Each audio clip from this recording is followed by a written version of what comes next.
Got to keep it going. Got to keep working hard. Hopefully, we'll eventually get some entertainment tips. While I'm waiting, let's do acceptance is the hardest thing.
What's up, Back to the Future?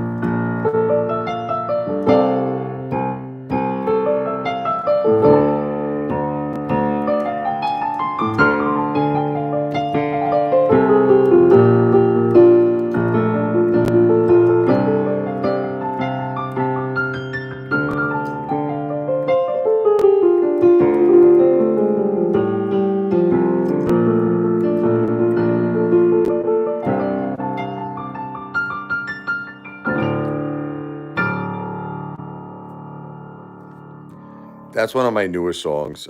Acceptance is the hardest thing. I'm having a really difficult time accepting that my wife Jennifer passed away. My mom, here's the situation. I love my mother. Everyone knows this. I love my mother so much with all my heart and with all my souls, all my soul.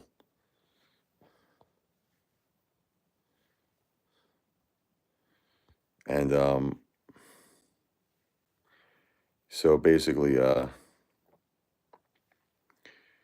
my mom was 75. You know, her dream was to see her grandkids. She used to always say that to me and Jen. She'd say, "Come on, I want grandkids. Get to work," you know. And listen, my mom was 75. She was married over 45 years. She some of them were good years, and they had a tough marriage, my parents, but some of them were very good years. And she raised me. She was the greatest mom. She saw her grandkids grow up. So there's some peace in my heart. Look, I would have loved for her to live until 97, like her mother, my grandmother Anna. I used to think my mom was going to make it to 100. You know, she had that power in her. You know, she was such a tank, my mom. But there's peace in the sense that she lived a full life. She saw. Listen, that's at the end of the day. What do you want in life, right? You want to see your kids grow up, right? And you want to see your grandkids grow up. My mom accomplished that. See, so Jennifer didn't. So I don't have peace in my heart for Jen. I just don't. I don't, and I don't think I ever will. People say time heals. Time may heal in terms of maybe you could function better and you could cope with things better, but nah, it's never going to heal in the sense that I feel this was fair for Jen. She was robbed. My wife was robbed. I was robbed. My children were robbed of. She should be here. My wife should be here with us. Okay, and that's the bottom line. I question God. I'm gonna always question God my whole life. Why? Why 46 years old, you know? Hey, what's up there, Jazz? Thank you, Steve. God bless. So I just want everyone to know, if you don't know, this is a benefit concert to benefit my children, Michael, who's 14, Sophia, who's 11. I'm working hard for entertainment tips. I'm working hard for Cash App. Okay. Now you might say, why? When my wife and mom passed away, let's not talk about the emotional hurt, which I'm a basket case. You have no idea. Thank you, vice versa. You have no idea how much I am hurting right now. No one knows. You think you know, but no one knows how much I'm hurting. Thank you, Jazz. Putting aside the emotional hurt, which I could talk to you for hours and cry my eyes out, there's financial hurt. Okay. I was my wife's full-time caretaker and taking care of my mom, and we all together contributed to our household income, which was $7,000 a month. That entire household income is gone. The Cash App is right underneath you. You see that Back to the Future comment? I'm going to pin the message for you. I just pinned it. You see where it says Back to the Future? If you click on it, you see $RichardLevoi. That's I'll show it to you here too, but it's pinned right on the chat right here.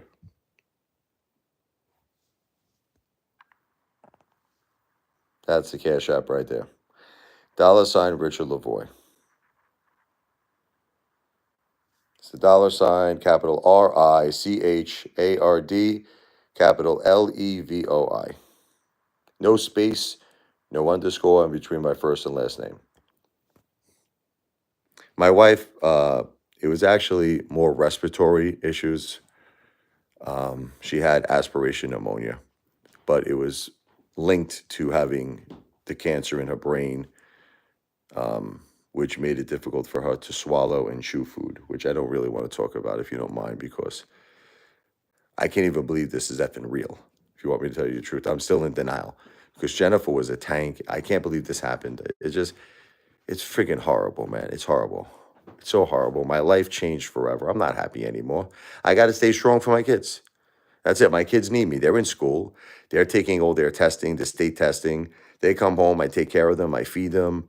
I make them very happy, you know. No, but I'm just saying vice versa. I'm just saying that. Let me play my song. Let me play my song, Jennifer.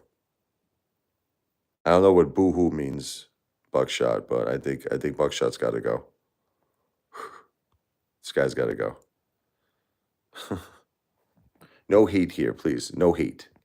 Only love. Only love on this channel. No hate. This is my wife's song, Jennifer. I wrote for her.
That's a song I wrote for my wife called Jennifer. Rocky Balboa. Forget about it. Rocky Balboa. Someone would consider a cash app to help Apefather and the fam. We're going through a tough time. I'm playing music for entertainment tips. My wife, Jennifer, after fighting the good fight of cancer, 10 years, passed away. My beautiful mother, Josephine, passed away. 2 weeks later, we winded up losing our household income of $7,000 a month. I was my wife and mother's caretaker. We got hit really hard. And this is a benefit concert for my 2 children, Michael, who was 14, Sophia, who was 11, my beautiful daughter and son. So find it in your heart to do a little tip to the piano player. You know, if you're at a piano bar and you tip the piano player, well, I'm the piano player. And this is my piano bar. My cash app is my piano bar jar. Thank you very much.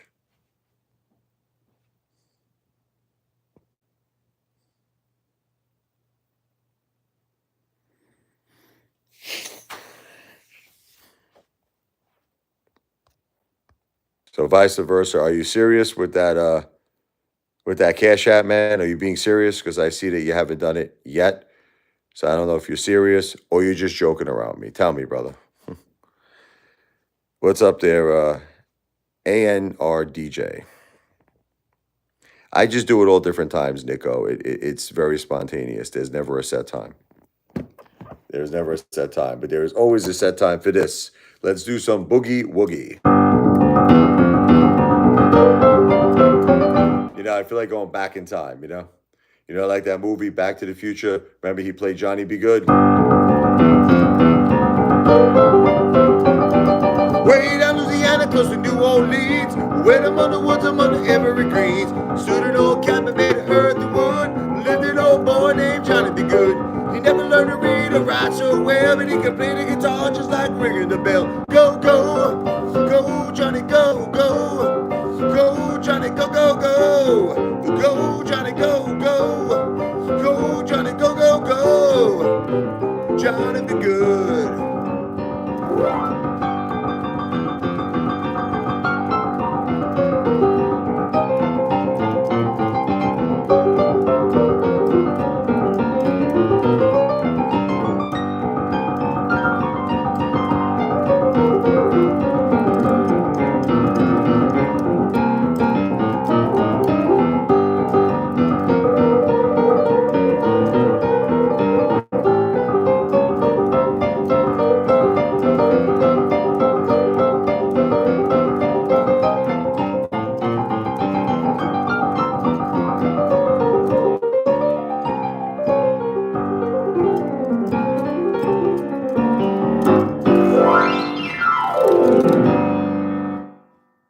Feel like going back into the future, you know?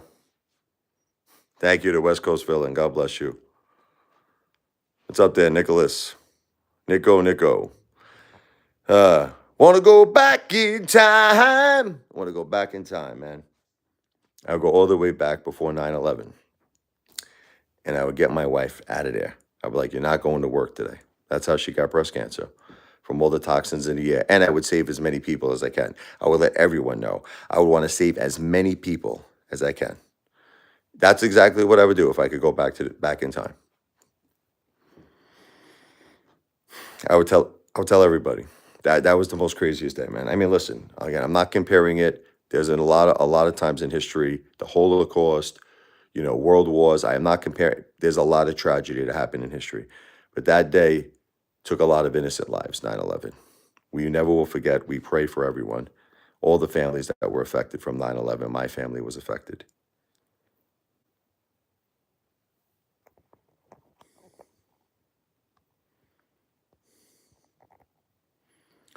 So anyway,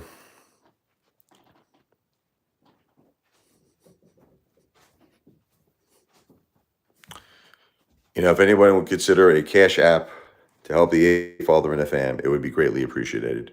I would appreciate it. My family would appreciate it very much.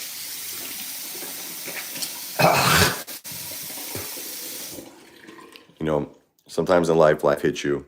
We got hit with a major tragedy, man. Nico, I'm not having a good life. Listen to me. Trust me, brother. Listen to me. Whatever you think, whatever, nice, Nicholas. Whatever you think, man, I'm not having a good life. All right, listen to me. I'm not having a good life. My wife is not here anymore. She was my heartbeat, brother. She was my heart. My mom is not here anymore. I'm not having a good life. I'm miserable. I I wake up every day. I don't know who I am. I'm from the Jersey Shore. I feel like I'm living in the Twilight Zone. My whole life was destroyed. Don't you guys understand that? Oh my God, this guy.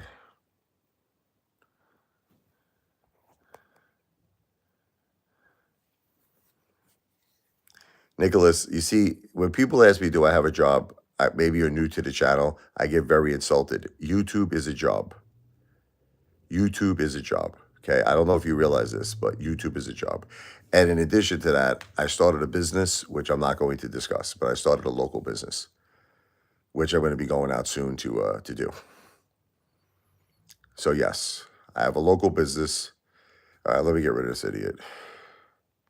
God, all you people want to do is fight. Guys, I'm hurting. My family's hurting. Leave me alone. Get out of here. It's like people keep coming in here, and they keep wanting to argue and fight. Like, leave me alone. I got enough on my mind. I mean, it's not enough. My wife passed away. My mom passed away. I lost our entire household income. I got to deal with you mamalukes. I got to deal with you stunads. Please. I got enough to deal with. I got my hands are full.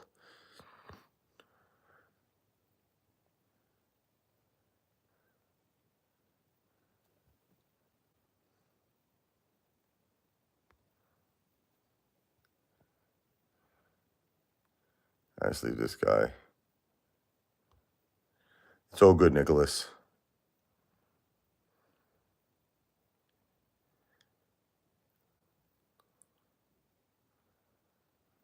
So, like as I was saying, these are tribute concerts. I do have to cut them short when I don't get a lot of support. So I'm not going to be doing long ones. I'll do a few more songs for you guys. Hopefully, some of you could come through. Yeah, there you go. Back to the Future called out a hater. Back to the Future always finds the haters. It's all good, Back to the Future. Look, whatever. I don't even care if someone's a hater, as long as they're not acting bad. As long as they're acting respectful, Back to the Future, I'm fine. The second they start acting disrespectful, that's where you could boot them off. But if they're a hater, but they're acting, so far this guy seems like he's acting nice, right? He's not saying anything that's out of line, right? I mean, he's acting nice. Listen, until they act disrespectful, I'm cool with them. I'm okay. So, but with that said, I'm gonna do a few more songs for you. I understand that everybody in this world has problems. Okay, I know it's not just me. A lot of people say this to me all the time. They're like, "Rich, you act like, yeah, you agree too, right?" As long as they're nice, Back to the Future, leave them on. That's all. A lot of people say to me, Rich, you act like you're the only person who has problems. There's many of us out there who have lost loved ones. There's many of us who have lost income and lost jobs. You're not the only one. I know this. I know this. That's why I wrote a song called Everybody's Got Problems, okay? Which I'm about to do. It still doesn't mean that a piano player cannot make entertainment tips, though. So let's do it. Everybody's Got Problems. Ape that A. This is a real funky song. Everything you hear, by the way, in these live streams are all my original music.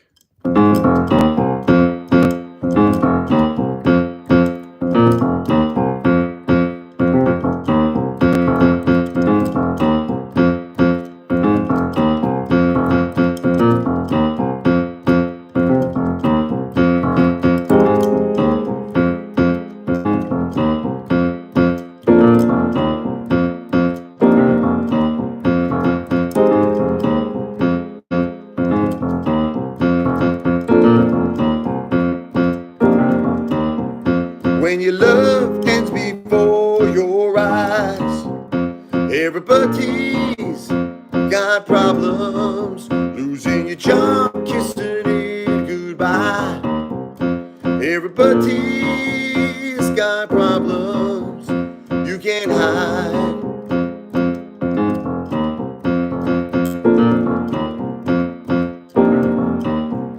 You can't hide.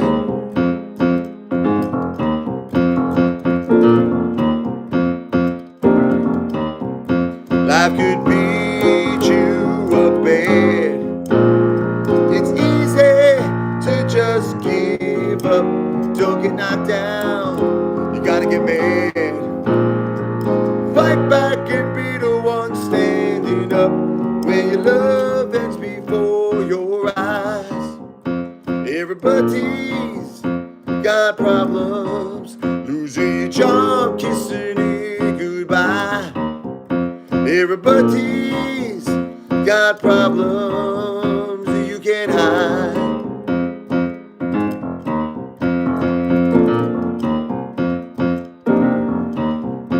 You can't hide.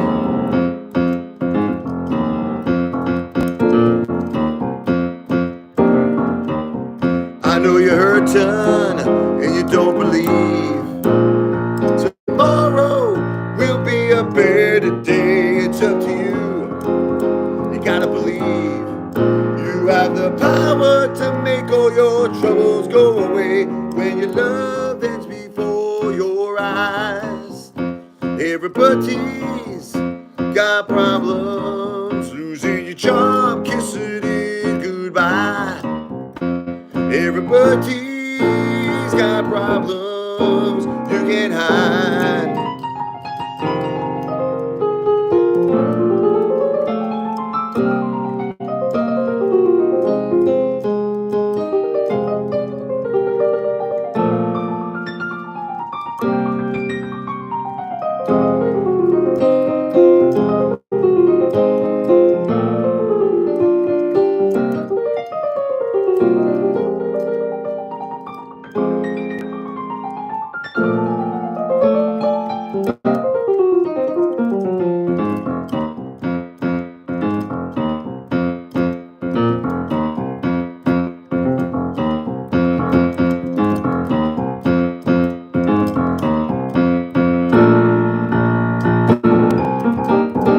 When your love ends before your eyes, everybody's got problems. Losing your job, kissing it goodbye. Everybody's got problems you can't hide.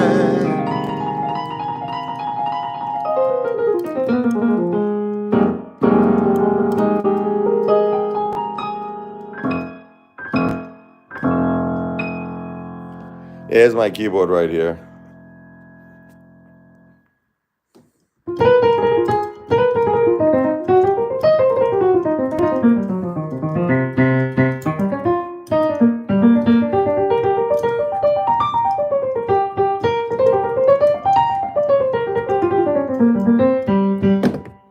Here's the keyboard.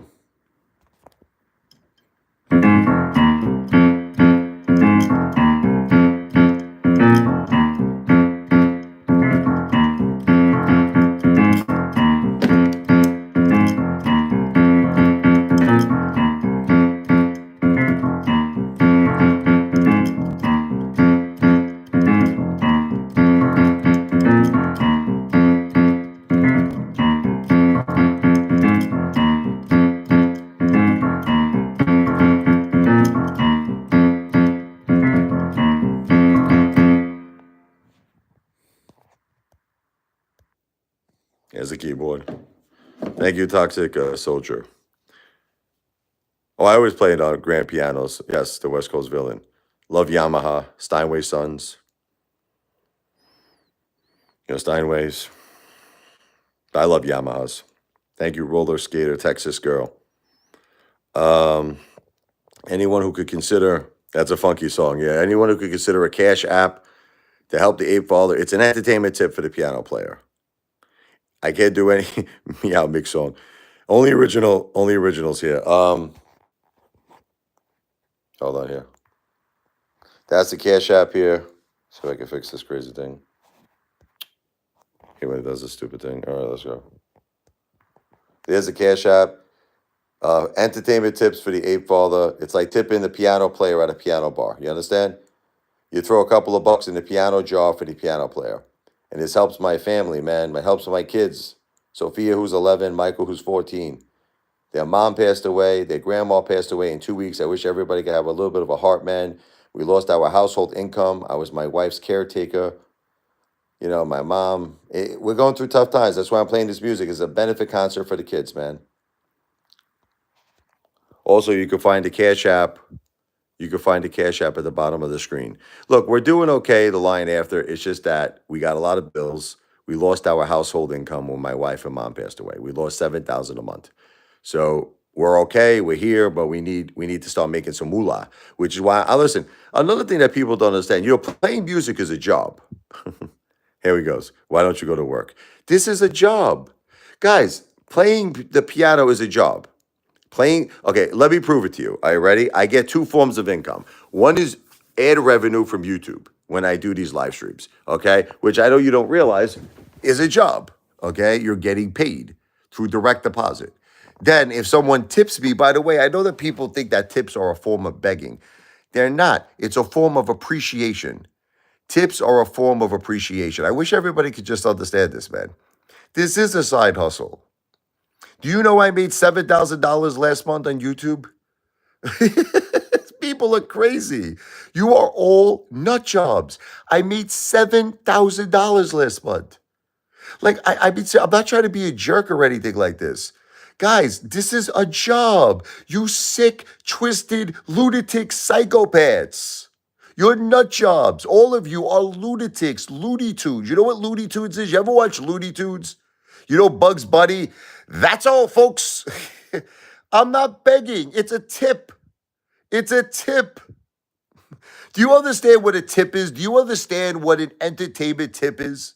Do you have any concept what an entertainment tip is?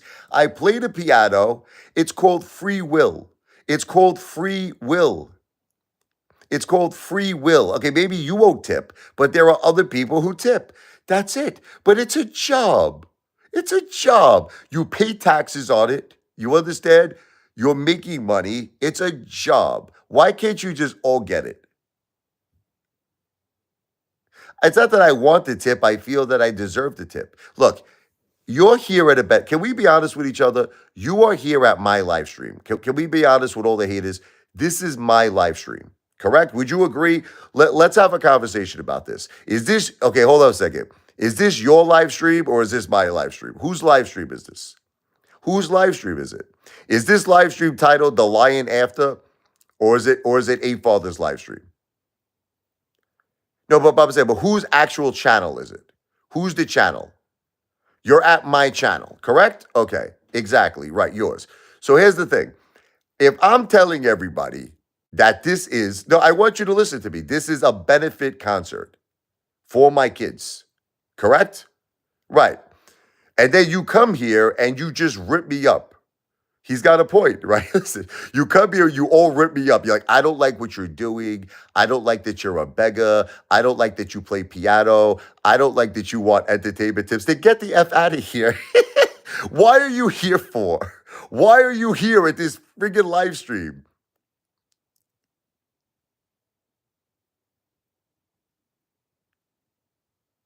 What is this here?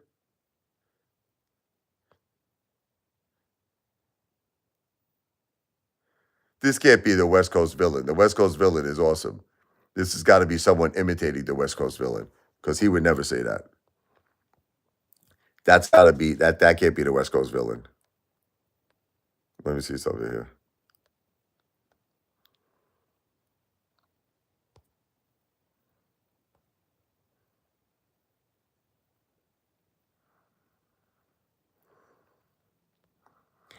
Look, again, the Lion After. I just think what it is with you guys is you're all jealous. You want me to just tell you the truth? You're jealous. You're jealous, man, because you don't have the ability to do this yourself. You don't have the ability. I'm not trying to be mean. Look, can I tell you all a little secret? Okay. People are learning my songs. I'm going to tell all of you a secret. I'm going to tell all of you a little secret. People are learning my music. Like it's getting to a point now where people actually know my songs. They come to these live streams, right? They're like, Rich, can you do the weekend song? Like, can you do that one? Feeling good tonight. Can you do Everybody's Got Problems, that funky song? Can you do the beautiful Jennifer song? Can you do the beautiful tribute for your wife Jennifer, or the beautiful tribute for your mother Josephine? So what I'm trying to make you understand is this: people are learning my music. They're learning my songs. No, people do care. People do care. And what's happening is that, so putting aside the fact that I'm doing benefit concerts for my kids for a second, I'm getting my music out there. I'm getting my music out there. Do you understand that? Like, to a mass audience all around the world. It does count. It does count. And the more and more I do this, like, just hear me out the line after, right? Let's say I do like thousands and thousands of live streams. You have to understand, eventually, I'm going to be reaching millions and millions of people. And what you don't understand, all of you haters, is this: millions and millions of people are going to start to learn my music. Millions and millions of people are going to learn my music. And that is a job. That's a job. Sorry to break it to all of you. That could lead into something really big. That could lead into something very big. Look, I have like almost 16 million views right now. And I have almost 17,000 subscribers. And it grows every day. It's growing every day. Okay. And I really believe that you're going to see me do very well on YouTube. Okay. You're going to see me reach, millions of people. You'll see. Listen, age is just a number, marked Jason. I don't believe in age. Age is a number. Age is just a number. Listen to me, age is just a number, brother. I'm sorry, I disagree with you. I know guys that are in their 20s and they don't have any endurance. See, one thing about you, you don't realize this takes a lot of endurance, making live streams, making videos. It takes a lot of work. Mark, I have 16 million views. How about you? Thank you, Nicholas. I'll tell you what, Mark, when you could reach 16 million views, then you could criticize me. Until then, you can't say nothing. Stop criticizing people that have accomplished things you have not accomplished. Do you have 16 million views? I do. I mean, you're ripping me up here. Like, how many views do you have? Do you have over 16 million views? Why am I so nice to the haters? I think I'm actually ripping them up. Do you consider me being nice? Who cares about the hairline? Who cares? I get that fixed one day. Who cares?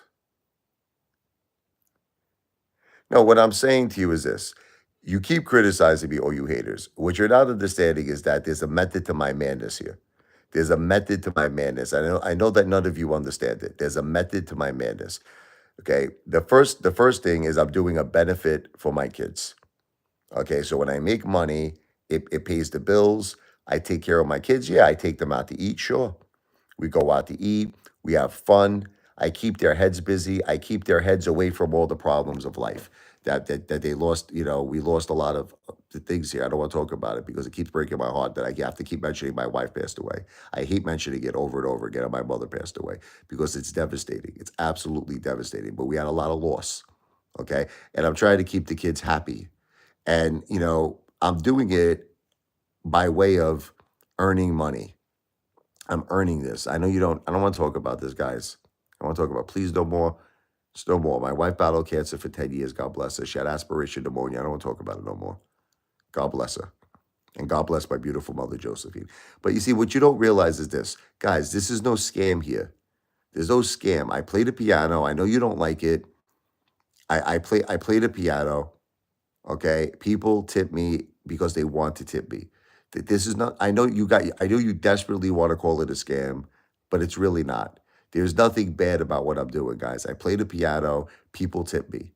That's it. I don't force them to do it. Sometimes I don't get no tips. Like right now, for instance, I'm not getting any tips. There are times I get tips, and there's times I don't get tips. And there's times I get tips and you don't know about it. People just don't actually vocalize it on the live stream, but people do it on the DL. People send me tips. So sometimes you don't know about it. You think just because you're not seeing it on the live stream Sometimes people do it.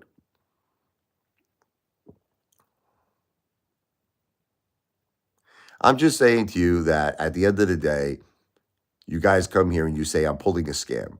Can someone explain to me exactly what the scam is I'm doing? Like, I just want to understand because I keep seeing scam artists, you're a scam. What exactly is the scam? Can someone explain it to me? Can someone explain to me what I'm doing that's considered fraud or considered a scam? Is playing the piano a scam? Is playing the piano a scam? Because that's what I'm doing, guys. Okay.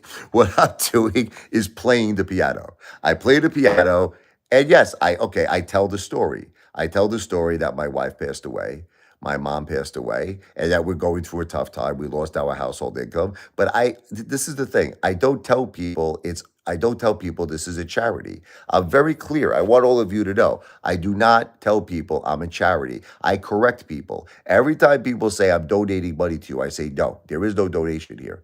You're not getting a tax write-off. I am not a 501c. I tell people all the time.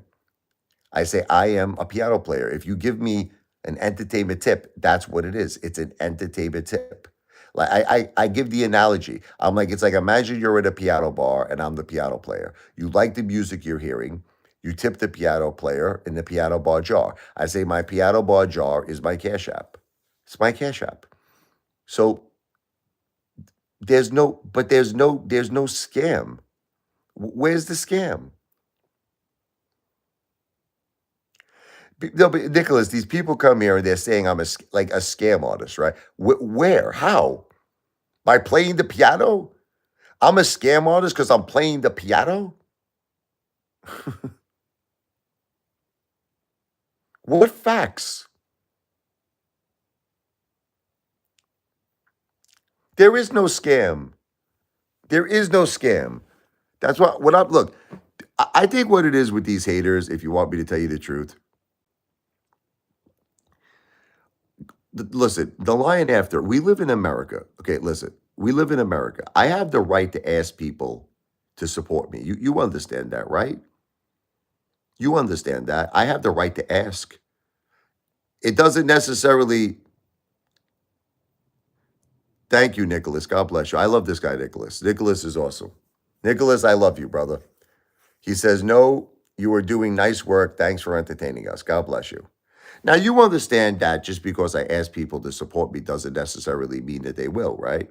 So, in other words, I could play a song right now, and at the end of the song, I could be like, look, I would appreciate if you guys give me an entertainment tip, right? That doesn't necessarily mean that they're going to do it, right? So, I just don't see what's wrong. I don't get it. I know you guys are going to keep coming here. You're going to keep saying I'm a beggar.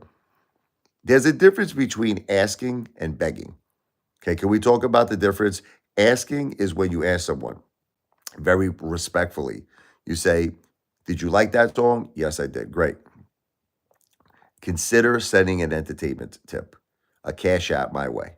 I'm the piano player. Consider this my piano bar gig. You're at a piano bar. Consider throwing somebody into my piano bar jar. My piano bar jar is my cash app jar. Thank you, Car. Okay, so the thing is that that's all I'm doing here. Now, so basically someone's either going to say yay or nay, right? If they don't give me a tip, do I stop playing? God bless you, Nicholas. Do you stop do I stop playing? No, I keep playing. So even if someone ultimately doesn't send me an entertainment tip, I still keep playing the piano. I just answered that question, the lion after. Did you just hear what I just said?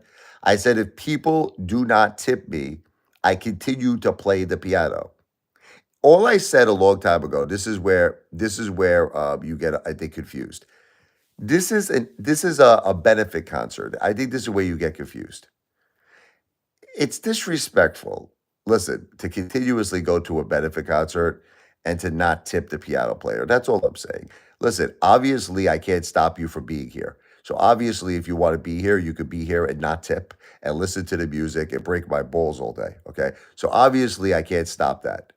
But it's just disrespectful. That's all. On your part, it's disrespectful. It would be no different. Like, let's say if me and the lion, what's this guy, the Lion King, the lion after, it would be no different, right?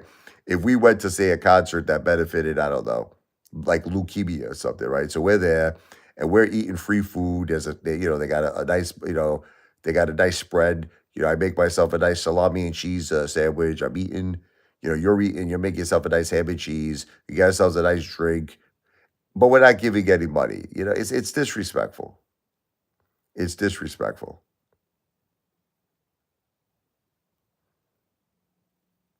What you're talking about today is like going to a restaurant and not tipping the server. It's the truth. Listen, I know you don't realize this, but the piano player is just as important as a waiter. Okay, like I'll give you an example. You want to hear a real life example? I go to this Japanese restaurant a lot. It's called Fuji. Okay. Now, people don't understand you're supposed to tip the cook. I cannot tell you how many times I eat dinner and people do not tip the cook.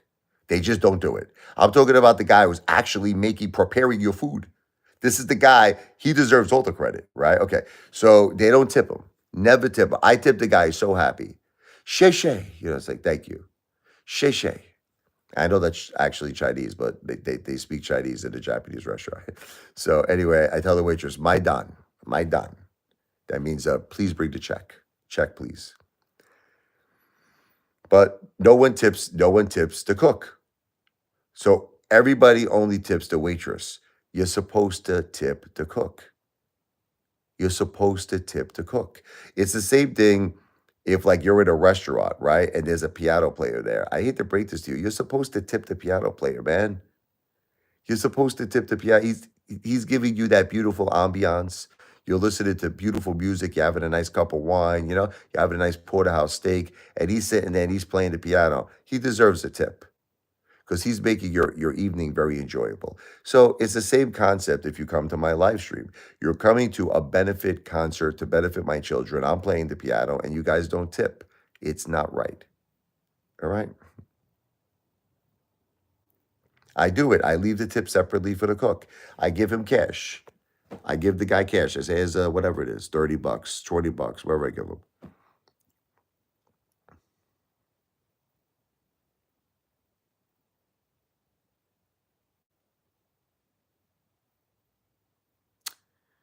All right. Well, anyways, it's not going to be a long live stream. I'm going to do some more music. And we're going to end it because it doesn't seem like I'm getting any support here. But let's do some Brooklyn funk. My wife and I met in Bay Ridge, Brooklyn. So this goes out to her. And my beautiful mother raised me in Brooklyn, New York. This is a song I wrote. Every song you hear is original music. This is Brooklyn funk.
Anyways, a little Brooklyn funk there. I could jam on that for hours. Not quite your tempo. That's a nice tempo. What are you talking about? Okay, let's try different tempos with it. I think the right tempo is 1, 2, 3, 4.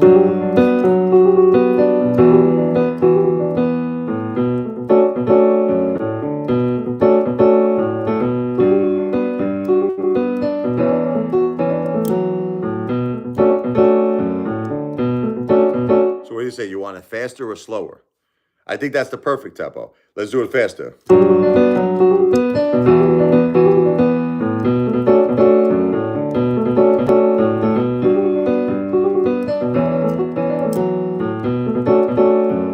That's too fast, right? Let's do it slower.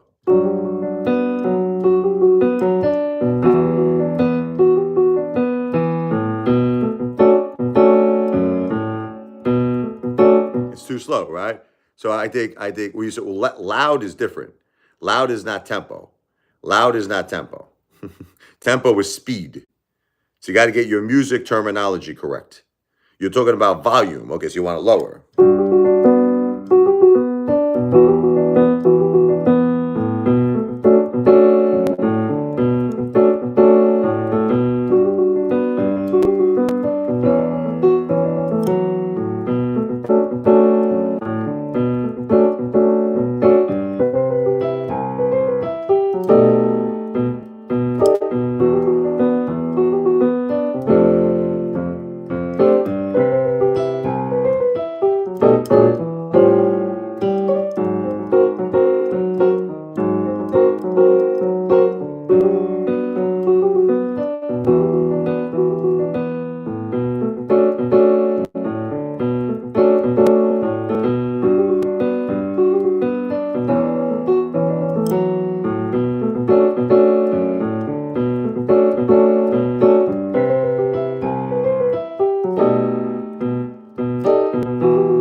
Hello, Brooklyn Funk there. I love you too. I love all of you. Thank you. I'm glad you liked the slow one. I'm glad it's relaxing, brother. Why am I still alive? It's funny you say that because when my wife passed away, 50% of me passed away with her. 50% of me passed away with her, if you want me to tell you the truth. I'm really not alive. I'm half alive. I honestly, it's a crazy question that person asked, but I will tell you there's actually some truth to it.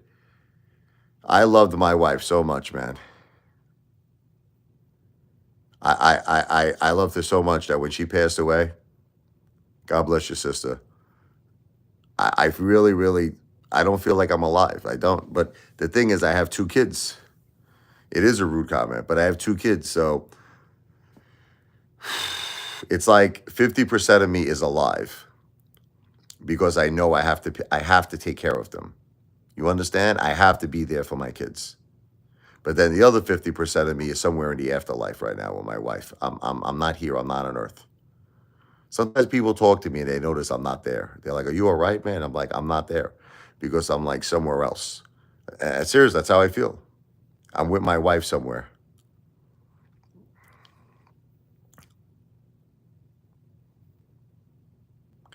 Look, I'll tell you what, IRS taxman. I'm so tired of people like saying this to me. I'll tell you what, I'll play Piano Man by Billy Joel right now if somebody does a Cash App or Super Chat. Go do it. I'll play Piano Man right now. Come on, go. I'll do Piano Man. I'll even get the harmonica out. Okay, I'll get the harmonica out. Who's gonna do it? Let's go. Come on, let's test this. Okay. No, but that's what I'm saying. See, so everyone keeps saying that you'll make more money if you do like, covers. Okay. So here's the thing. Here's the thing. I'll do Piano Man right now. Someone do hold on. Someone do a super chat or a cash app. The cash app is below Back to the Future. You see it? Back to the Future, $ Richard Levoi. All right, come on, let's test it. I'll send it, do it. Where is my effing harmonica? I don't even know where it is. Hold on here. I don't even know where my harmonica is. I might have to do it without the harmonica. Damn. Oh, here it is. Is this it? This is the cover. Where's the actual harmonica? Hold on a second. 1 second, everybody.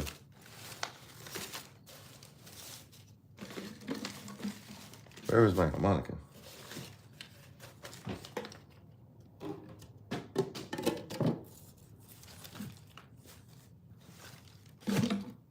There it is. All right. So here.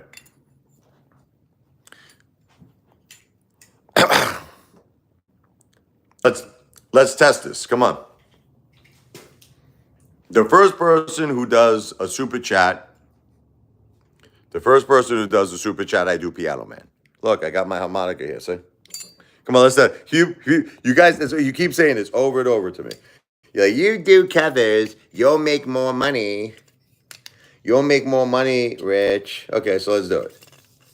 Here, I'm all set to do Piano Man. Who's going to do the super chat? Someone's got to do a super chat. And I'm going to do Piano Man. Come on.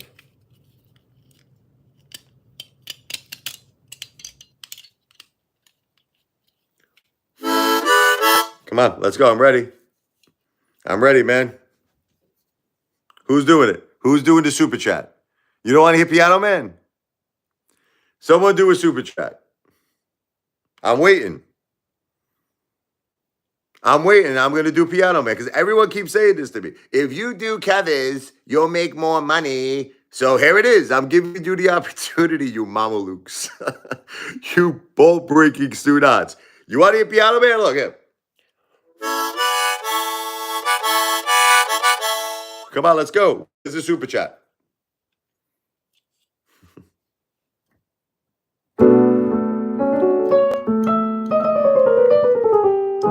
Come on, where's the super chat? You don't want to hear Piano Man. Okay, so I'll do Big Shot. You want a Big Shot? Let's do Big Shot. You want to hear I Go to Extremes?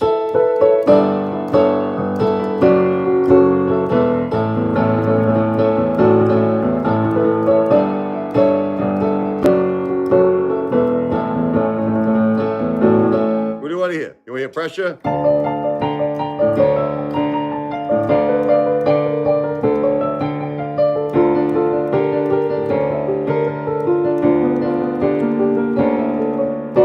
What do you want to hear?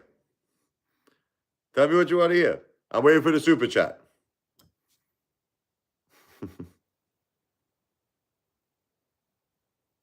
So basically, it doesn't matter, correct? Exactly. It doesn't make a difference.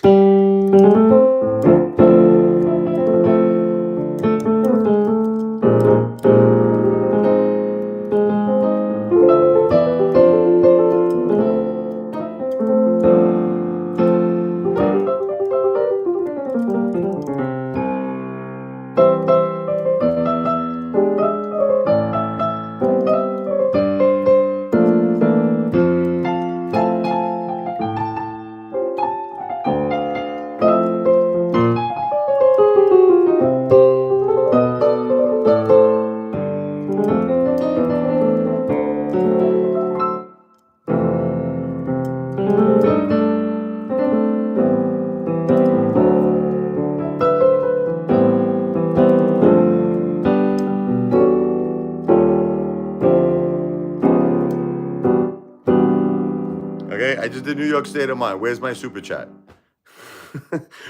Where's my super chat? Oh, you guys make me laugh, man.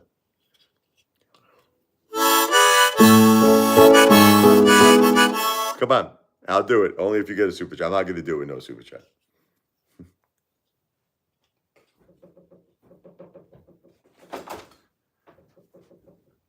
I'm going to do one of mine. This is called Feeling Good Tonight, a weekend song.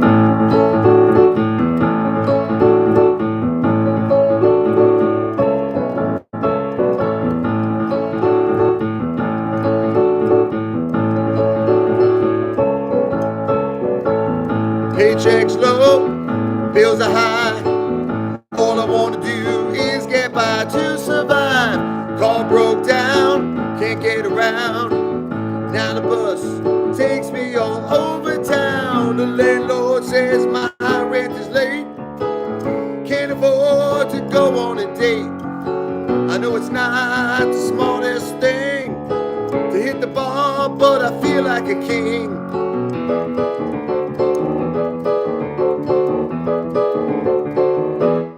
Feeling good tonight.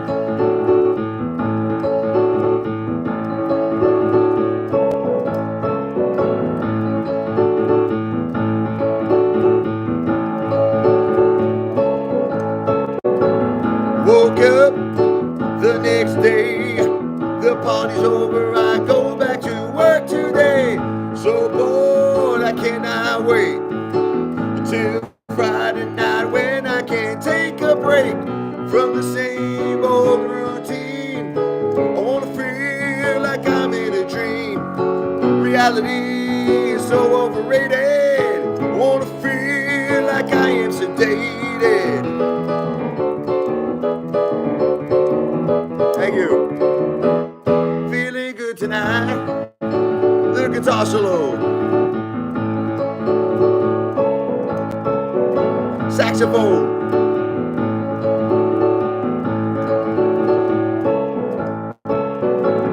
Woke up the next day. The party's over. I go back to work today. So bored, I cannot wait till Friday night when I can take a break. Oh!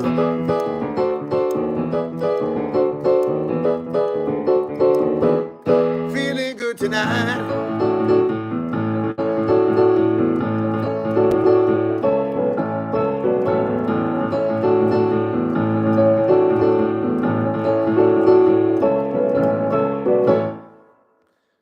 That's an original called Feeling Good Tonight. Thank you very much. Thank you, Will. Thank you for always sticking up for me, brother.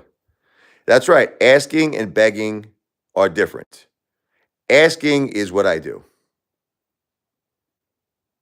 I never said I was a good singer. Okay, I can't. Every single time people say this to me, it makes me laugh. Like this guy, the IRS taxman. I openly admit to you, I think I'm a horrible singer. I admit it all the time. I say it all the time. Like example, if Steve Perry, I'll give you an example, was, okay, let's say Steve Perry was here right now, you know, and we're about to do Open Arms. Let's say, listen.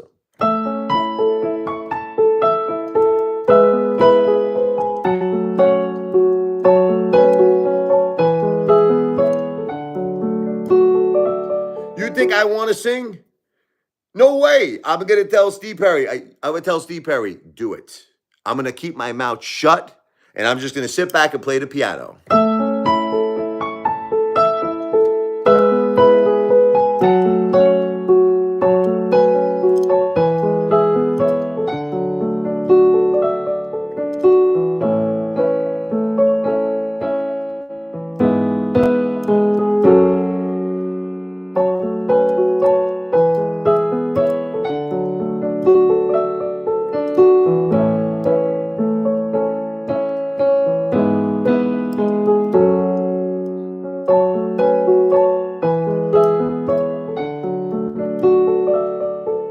You know what I mean? I'm not going to sing. I'm not going to sing. No way. I'm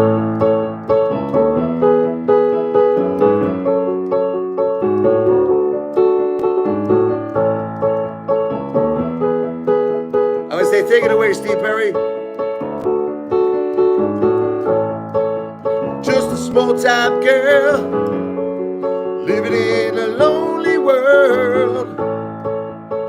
the midnight train going anywhere.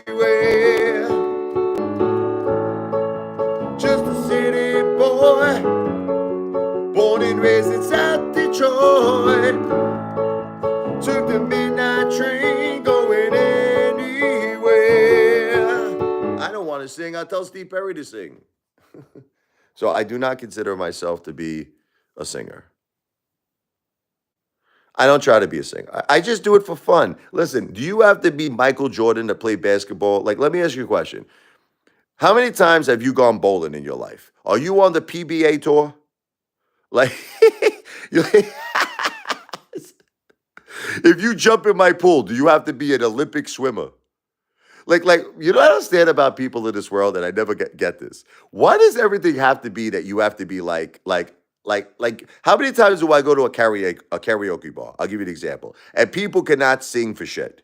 They cannot sing. They think I'm the greatest singer in the world. They cannot sing. Like, I'm singing like songs like by Whitesnake. I always do that when I go to karaoke. I'll do like Here I Go Again. Well, I don't know where I'm going. I love doing that karaoke. But I sure know where I've been. Hanging on the promises and the songs of yesterday. Well, I made up my mind. I ain't wasting no more time. Here I go again. Yeah, Commander 35. He once drove by my house. I ran outside. He drove off. He ran away. He's petrified of me, that guy. He's petrified of me. But like I'll sing songs at karaoke all the time. You know what I mean? Now, I'm not Commander 35, please. That guy will run away like Forrest Gump, you know? Running on empty. I'll tell you what, you go tell Commander 35 he could come to my house. Come tell him. Tell him to knock on my door. And when I come out, Commander 35 will I remember years ago, it was like, yeah, I think it was like something like around the AMC days, like 2021. I believe he drove past my house, yeah.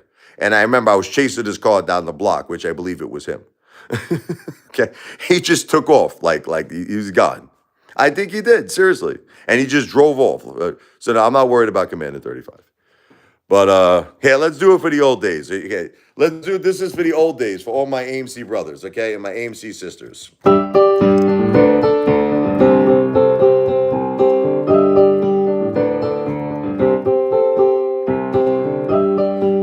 Wait, let me fix this keyboard 1 second here. I'm gonna do you know that this song is Werewolves in London, right?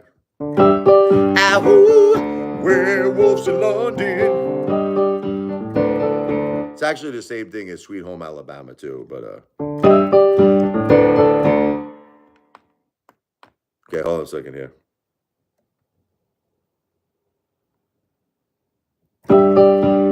This keyboard is shot. 1 second. A little technical difficulty here.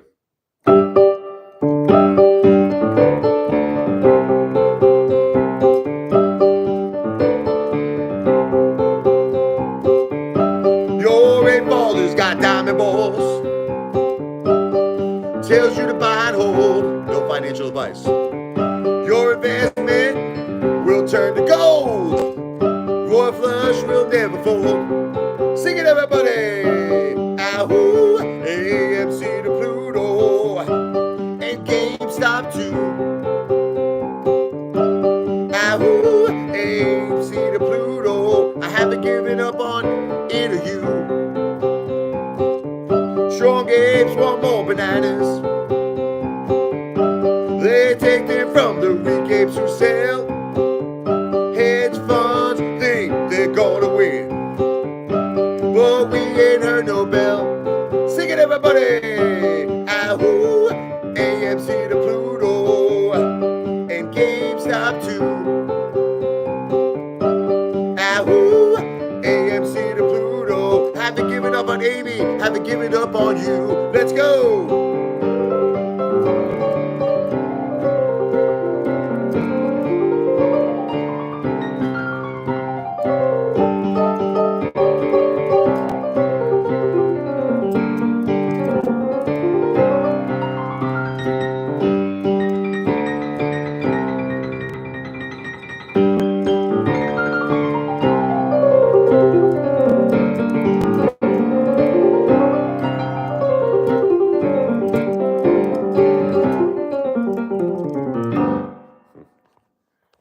was not financial advice. I am not a financial planner. Entertainment purposes only.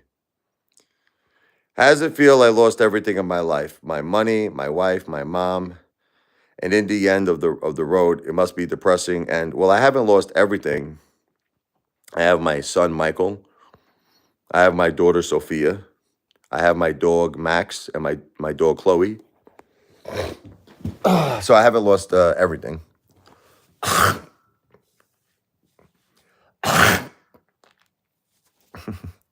Right? Wouldn't you agree? I have my house. You know, I haven't lost everything. No, I'm just saying. I mean, but you when you make statements, you got to be you got to be accurate. Do I not have my kids? You said I lost everything. I have my son Michael. I have my daughter Sophia. I have my house. I have my dogs Max. I have Chloe. You know, I still got my piano abilities. I still got my music. That's. Let me tell you something. That's a big one. My music, because that's something that saves me. There's a song Billy Joe wrote called "Baby Grand." That's something worth living for. Your children, of course, it's worth living for. What kind of a crazy no? But okay, Ellie's like that's something worth living for. Your children are worth living for, Ellie. Listen, you want to hear the flip side of the coin? It's okay. We'll have this conversation. If I passed away, no, but let's just say my wife was alive and I passed away. You don't think that my wife would take care of her children? You don't think that it would be worth it for my wife to continue to live just because I'm not here? My wife would continue to live for her children, and she would expect the same of me. Like my wife would haunt me. You want to hear something? My wife would haunt me for the rest of my life. If what was that? I think your wife would be happy and she'd enjoy life. She might be. She might be. Listen, women are stronger than men. You want to hear the truth? Women are stronger than men. Now, and I'm going to be honest with all of you. Men are weak. At least I am when it comes to women, okay? Look, see, I'm gonna actually tell you something right now that you're gonna find entertaining. Okay, you want to hear some entertainment? This is free entertainment for you. So I love to make love to my wife a lot. Okay, I really did. The truth is that she knew that I loved it. My wife, she knew that it was like the way I love food. You understand? Like I'm just gonna keep it real with all of you. The way I love to eat a calzone, I love to make love to my wife. Now the thing was, did she love it as much as me? Probably not. Probably not. No, but I'm just saying to you that I'm not gonna get into any personal stuff here. I'm a gentleman. But she did it to make me happy. So if I passed away, I don't believe that my wife would have to run out and get a guy. I don't believe that she would have to. She wouldn't have to do it because she doesn't need that stuff. Like, I think that my wife would only be concerned about the kids. You want me to tell you what she would be concerned about? Taking care of her kids, and that's it. And she probably would be happy. She would probably be happy because she would have her children, and she's a big animal lover. She would have her dogs. So now you might say, well, what about you, Apefather? This is the truth now. I love my kids, but I don't like being alone. I'm kind of a woman's man. You want me to tell you the truth? It's like, look, I hate being alone. I've been with a woman my whole life since I was 15 years old. Like my first relationship, I met this girl, Jackie. I thought we were going to get married. So from the ages of 15 to 20, I was in a 5-year relationship. She breaks up with me, if you could believe this, for a guy 20 years older than her who happened to be a financial planner. She broke up with me, right? I'm not going to get into anything personal like that. I didn't force her. She did it because she loved me, Ellie. Ellie, she loved making love to me. I'm just saying that, okay, I'm saying to her that you don't understand. She did it because she loved me. She loved me. In other words, yes, she enjoyed it. And yes, obviously she loved making love to me. But I'm just saying it wasn't something that she needed. Like, do you understand what I'm trying to say to you? Like, in other words, if let's just say if I would say, you know why I haven't done the obituary is because of all of you people. That's why I haven't done it. You want to know the truth? I haven't done it because of all of you haters. That's the reason why I haven't done it. And I'm still optioning if I want to do it. because I know all of you haters are going to be very disrespectful, and I just don't know if I want to do it. I really don't. I really that's what the truth is. I know all of you are going to go onto the obituary and say some disgusting things. You obviously have no respect. So I don't know. I'm still like 50-50 if I'm going to do it. Listen, I have a beautiful tribute set up for my wife here in the house. A beautiful tribute. Okay? Pictures, memories, everything you can imagine. And me and the kids every day we pray, we kiss the pictures, we love her, we talk to her. Okay? And to me that's enough. I'm saying she didn't want an open service for the listen, at the end of the day, Ellie, I have to do what my wife wanted.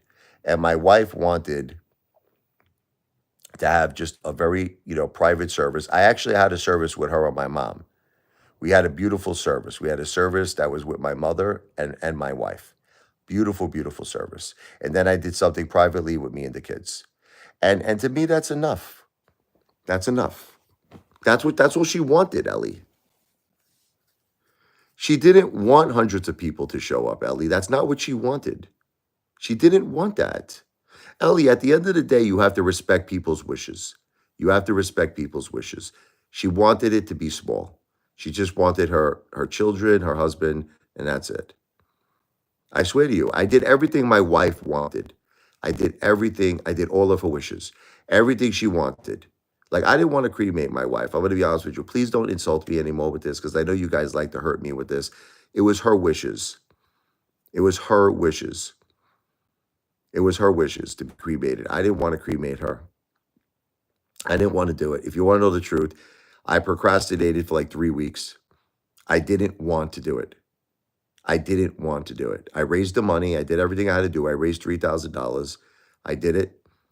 I paid for the services, but I didn't want to cremate my wife. It was probably the most insane thing I've ever done in my life. I still have nightmares. I wake up in the middle of the night screaming.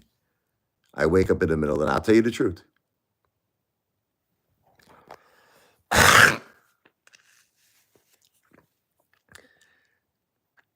Guys, she was at work. I think what the mix-up was I don't believe she went into the building. I think that's what it was. Like she was at work though. She was at work. She was at work. I don't want to get into this anymore.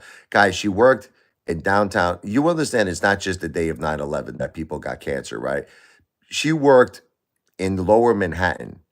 She worked in lower Manhattan for years after that. So the air quality was not good. There was toxins in the air. The air quality was not good. See, people think it's just that one day. It wasn't just that one day. Jennifer worked in lower Manhattan for years. Okay, but you know what she meant by that? She meant that she was there that day, but she meant that like as she was approaching the building, she didn't actually get into the building. That's what I'm trying to make you understand. That's what I'm trying to make you understand. But she was there. She was there while the towers fell. Do you understand? When the towers fell, my wife was right in front of World Trade Center, two World Trade Center, and the towers fell. Okay, she was there on 9/11, brother. She was there. She was there. Let's get the record straight. My wife was there, and she ran as the towers fell. As the towers fell. Okay? She was there. All right, guys. Again, I explained it to you, but do you want to keep going back and forth? How many times do you want to go back and forth with this? I said to you, she didn't. It's possible where the mix-up was. She didn't walk into the building. Do you understand? She didn't walk. She was late.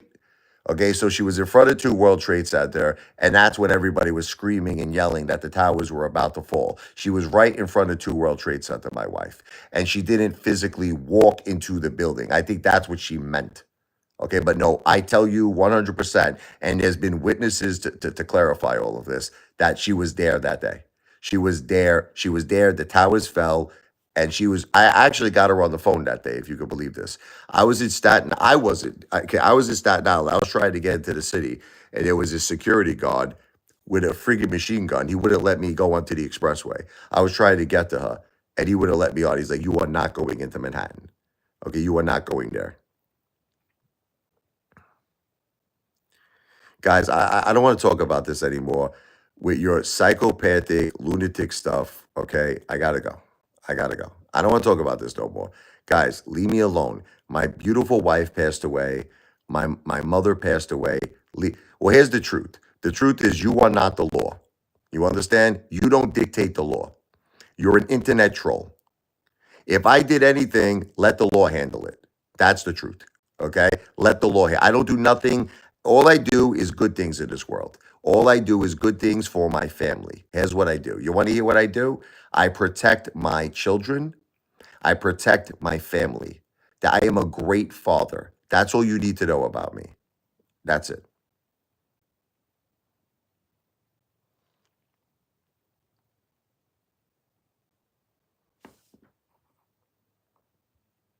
That's what I do. I protect my family. I don't wish for anything. I'm just saying to you that I protect my family. That's all I do. Anything I've ever done in my life, there was a reason for it, and the reason for it, listen to me, is to protect my family. That's it. That's it. You understand? That's what I do in my life. I protect my children. I protect my family. That's it. Can you understand that? Can you all understand that? That I was dealt a very, very hard deck of cards in my life. I just want you all to understand something about me. No, but listen to me. I want you all to understand something about me. You think I wanted my wife to have cancer? Is that what you all believe? You think that like I wanted this life? I did not want this life. I love my wife Jennifer with all my heart and soul. And my wife Jennifer was everything to me. My wife was everything to me. Now, we had to make certain decisions because my wife had cancer to accommodate a lifestyle. That's it. I'm explaining it to you. Okay, I had to become her caretaker. The house had to go into my mom's name. Okay, that's it. They're things that had to happen that was out of my hands, Ellie. It was out of my hands because of the lifestyle that the cards that we were given in my life. But every decision, everything that I have ever done in my life is to protect my family. That's it, to protect my children. That's it. That's all I've ever done in my life. I don't do bad things in this world. You understand? I don't do fraud. I don't do scams. I don't hurt anybody. I don't do whatever I do. Again, I want to repeat this to you is to protect my children and to protect my family. I will never hurt anyone. I would never do anything to ever hurt anybody. Whether it be financially, whether it be any other way. I would never hurt anyone in this world. Whatever I do, I protect my children. That's it. That's it. I don't have, you don't have the right to ask me personal questions. Don't worry about it. That was back in 2017. You don't have nothing else to worry about. That's it.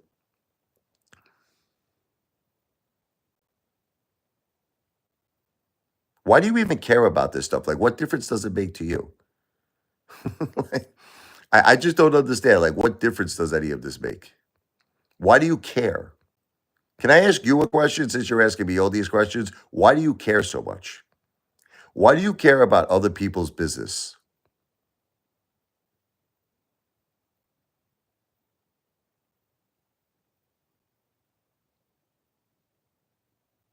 It's not donate. I'm not a charity. Do you understand? I'm not a charity. You use the word donate. I'm not a charity. I'm not a 501c. I'm not a charity. I am not a charity. Okay. It's called entertainment tips. I play the piano, and the only thing I expect people to do is if they wanted to give me an entertainment tip, it's their prerogative. That's it. It's their prerogative. It's their prerogative. You have not given me thousands of dollars. You haven't even given me $1. Thousands of dollars.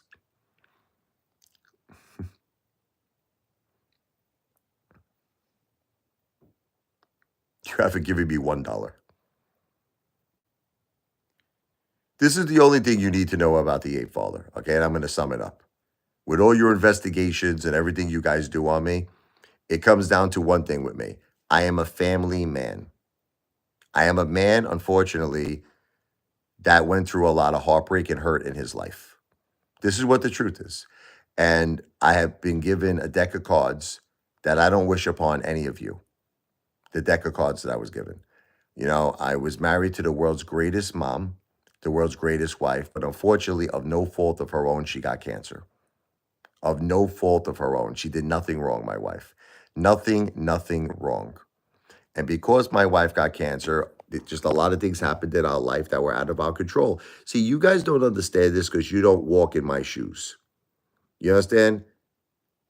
You don't walk in my shoes. God bless. God bless. You don't walk in my shoes. If you walked in my shoes, then you would get it. Then you would understand. You say, now I understand it. I didn't understand it before, but now I understand every decision that he had to make because of his family, because of his children.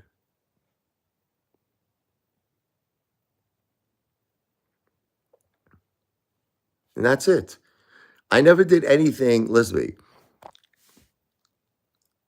I never did anything bad in my life. I never did anything, never.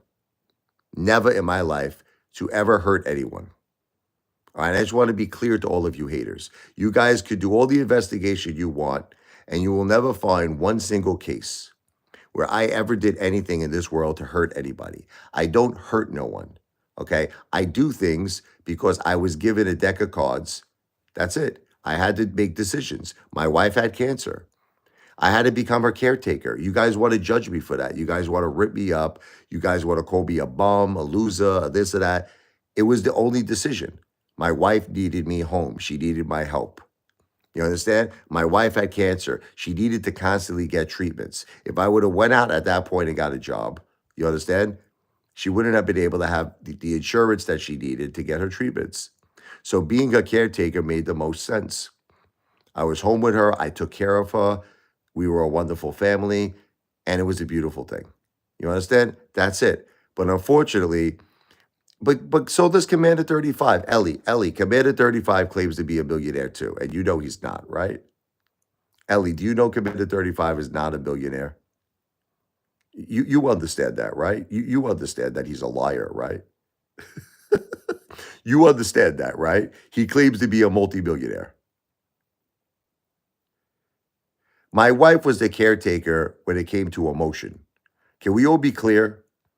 When it came to emotion, my wife was the caretaker. I did everything else. And that's the truth. That's the God's honest truth. I took care of everything else. Everything that you guys thought of me was not true. Like how I don't take out the garbage. It was all a joke. Guys, you don't know jokes. All I do is take care of my wife. I took care of everything for her. All I did is take care of my kids. He's not a millionaire. Look, Ellie, okay, listen, Ellie, listen to me. This is YouTube, okay? So at the end of the day, people have the right, if they want to, do what's called a little, like a hyperboil or whatever. Hyperbole, excuse me, I said it wrong. Hyperbole, okay? If people want to do a little hyperbole, that's fine. Commander 35 is a bullshit artist. Commander 35 on a good day doesn't have $20 to his name. Listen to me, on a good day. On a good day. The only video Commander 35 ever filmed of him eating was a Happy Meal. Listen to me. The only video Commander 35 filmed was him eating a Happy Meal. Okay. I have videos that are over 10,000 videos of me eating $300, $400 dinners. Okay. Listen to me.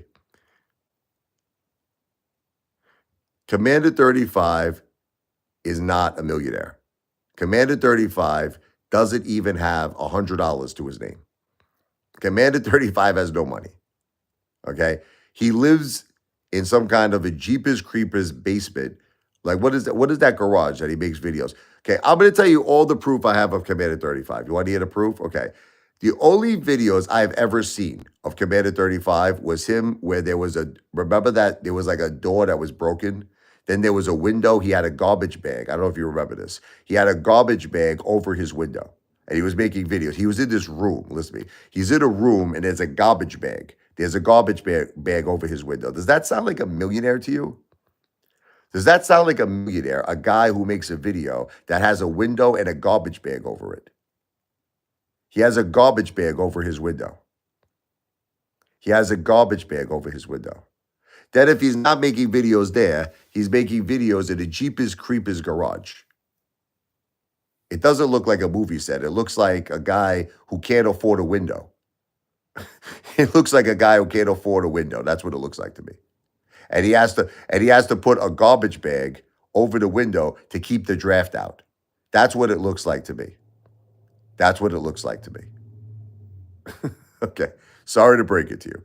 So now you might say, why am I talking about this? I'm talking about this because Commander 35, as an entertainer, listen to me, has the right to say he's a millionaire. Why not? Listen to me. He has the right to say it because at the end of the day, it's entertainment. It's entertainment. It's entertainment. He doesn't have no $150,000 pool. Listen to me. He would show it on videos. He doesn't have anything. He doesn't have, Commander 35 doesn't have a pot to piss in. You know it, and I know it. Let's put it to this way. I'm at the worst situation of my life, and I'm a millionaire compared to Commander 35. All right, whatever. Sure. I have a $75,000 pool. He has, his pool is a baby pool. Ellie, listen to me, Ellie. Listen to me very carefully. I'll tell you what. All right, I'll tell you what. Tell Commander 35. Are you ready? Listen. Are you ready, Ellie? I want you to broker this deal. Tell Commander 35 to pull up in my house. This is where he doesn't have to say his identity. Listen to me, ready? He doesn't have to say his identity. Pull up to my house in a Lamborghini. Pull up to my house in a Lamborghini. Now, here's the thing. Just because he pulls up to my house in a Lamborghini, I have no idea who he is. I have no idea who he is. Tell him to bring a stack of cash. Okay, or tell him to bring something to prove that he has all this money. Tell him to buy a residential, a Rolex. Tell him to buy a presidential. Tell him to pull up in my house with a Lamborghini and a presidential. And then I'll tell you what, I'll give all of you, no, I'll give all of you credit. When can he do that? Tell him to pull up to my house. He knows where I live. Tell him to pull up with a Lamborghini. With a Lamborghini, a presidential Rolex on, and a ton of cash. I still don't know his identity. I don't know his identity. So when can he do that? Can he do that today?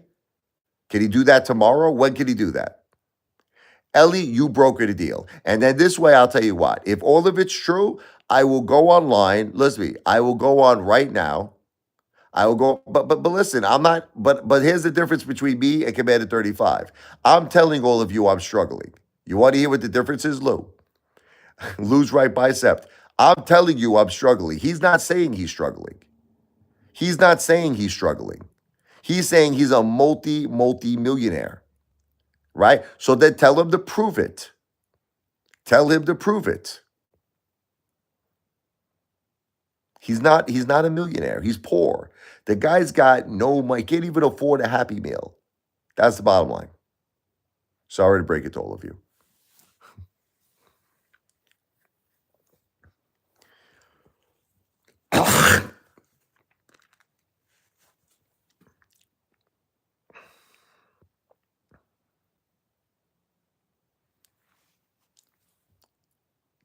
Commander don't ask anybody for money because nobody would give it to him, Ellie. The reason why he doesn't ask for money is because no one would give it to him. Commander 35 could not get somebody to give him a friggin' penny.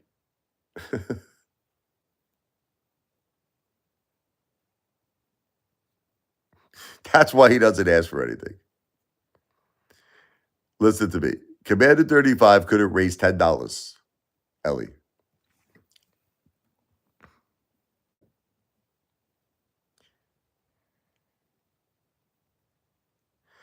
I'm not a self-proclaimed millionaire. All of you people wanted me to be the stupidest person in the world when AMC went down. Listen to me. I'm going to tell you what happened. You want to hear what happened? Okay. I did something stupid. I held because I was part of a belief, a movement that we were zero or hero. Zero or hero. You understand? And I held. Okay. All of you didn't. You didn't hold. Okay. So I lost a lot of money. Okay. I lost hundreds of thousands of dollars at AMC. It's all something I can prove. I can prove if I ever get audited. I lost hundreds and hundreds of thousands of dollars. So what happens is that now, instead of you people feeling sorry for me, right? Instead of you never feel sorry for me no matter what. No matter what. You never feel sorry for me. You all made it seem like I was the dumbest mother effer in the world. You ripped me up, you abused me, you tortured me. So I didn't say I was a millionaire. I'm not a millionaire. I'm not a million. I have a $700,000 house, but it's got a mortgage on it. I got like a $200,000 mortgage on my house. I have to pay the mortgage. Listen, I was fine when my wife was here. When my wife was here, I wasn't asking for anybody for money. When my wife was here, my mom was here. We were making $7,000 a month. We were fine. Guys, you forget I was the one giving everyone money. You see, this is what you forget about people. I was the one. IRS taxman. I am not a millionaire. I am a guy who has a good life because I worked at it for a long time. But unfortunately, tragedy hit my family. Okay, tragedy hit my family. Now I'm in a difficult situation because tragedy hit my family. Why don't you understand that? What happened to me was not my fault. It was not my fault. I'm tired of arguing with you people. You guys are just never going to see the light. You're never going to see the light that what happened to me was not my fault. My wife passed away, my mother passed away, and our income is gone.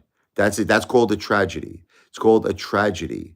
So what I do is I play the piano, and some people want to tip me. There's nothing wrong with any of this stuff. Okay, but there's nothing wrong with any of this stuff. It wasn't income. Guys, I was my wife's caretaker. I made $3,000 a month. It is an income, you lunatic. It is an income. I was making $3,000 a month. It wasn't my mom's house. It wasn't my mom's house. It was always my house. Okay? We did what we did for reasons. It was my house. Well, it's true. My children will get Social Security's benefits, but they haven't got it yet. I'm still waiting on their call. It's going to be at the end of May. It's going to be the end of May.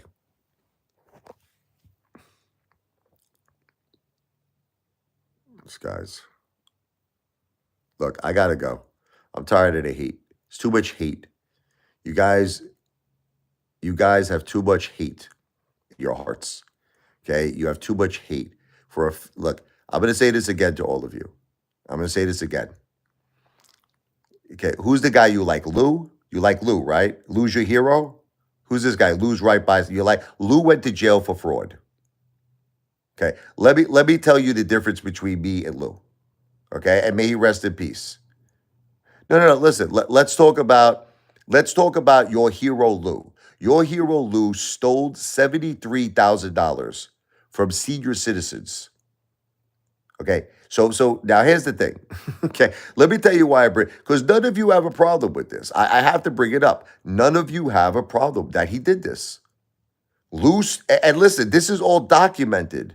But this is all documented. Listen, you don't have to trust me. I will show you documented proof that Lou stole $73,000 from senior citizens and went to jail in the Dominican Republic. He went to jail. Okay, now, here's the thing. Okay. What Lou did directly hurt people. He directly hurt innocent. But it doesn't matter he's more likable. Would you agree that Lou committed a crime? I'm asking you a simple question. It's a yes or a no. See, now this is where you're delusional. If you're going to say Lou did not commit a crime, then you're delusional. Did Lou commit fraud? Yes or no? Simple question. Did Lou commit fraud? Simple question. Yes or no? Did he commit fraud?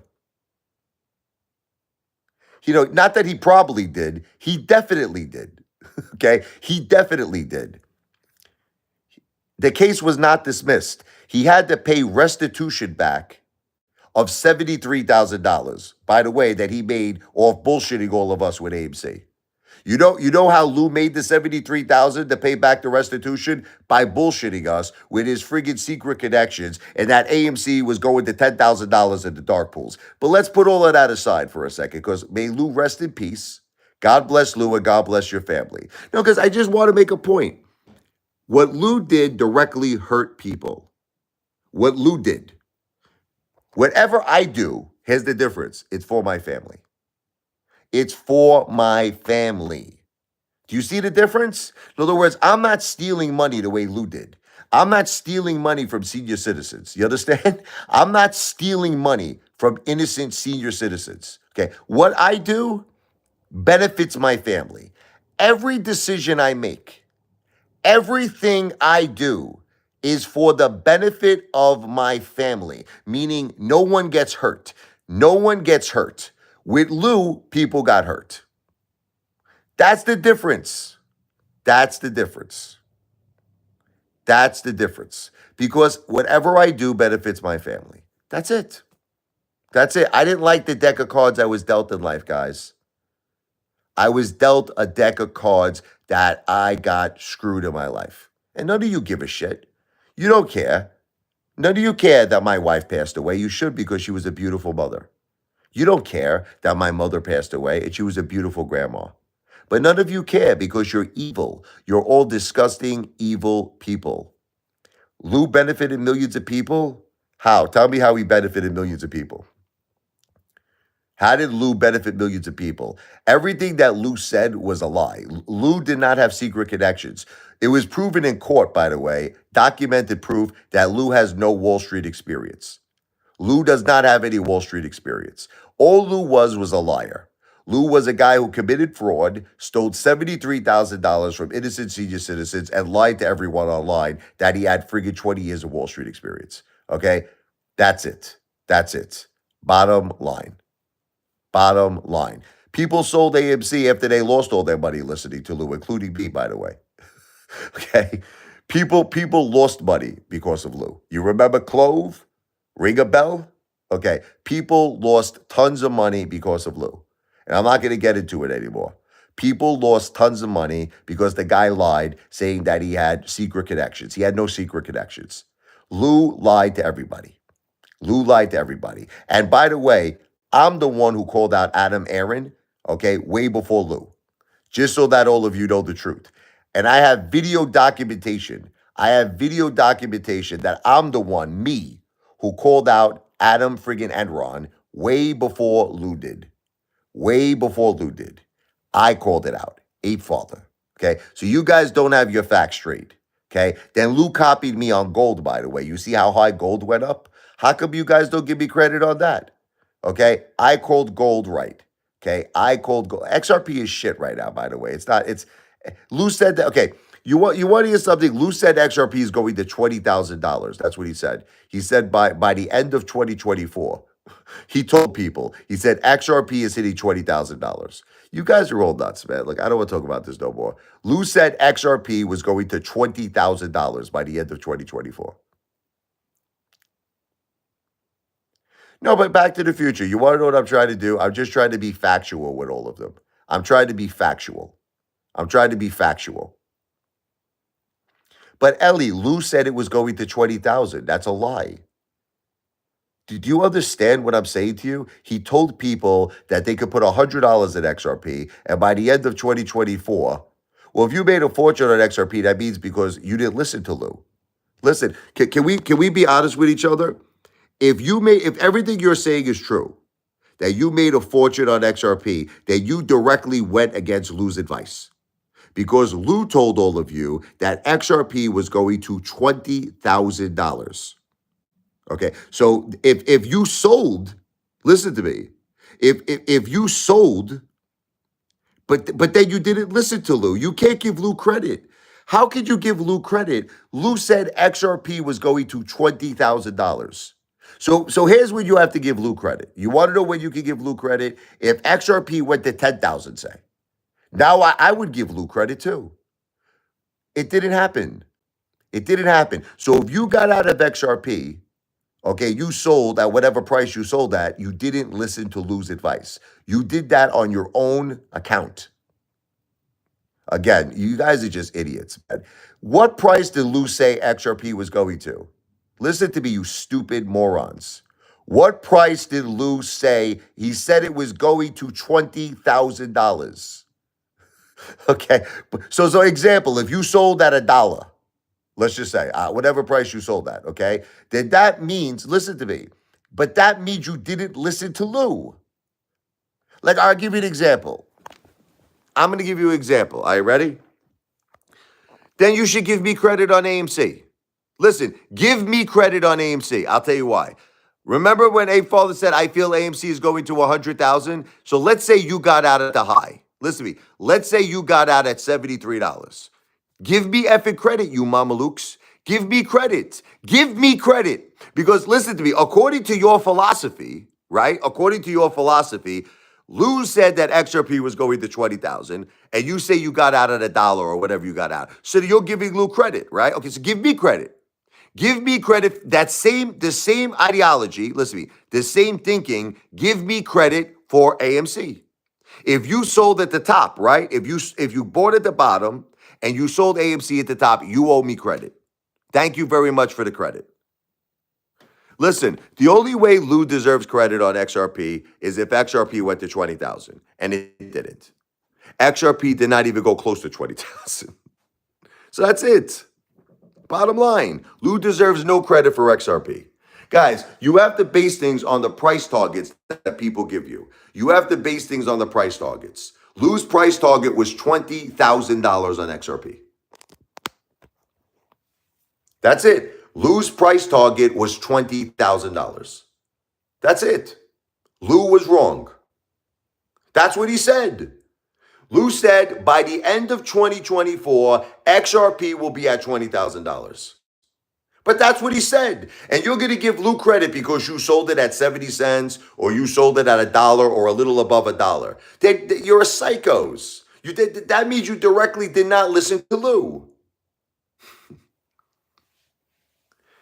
You're not understanding something, Ellie.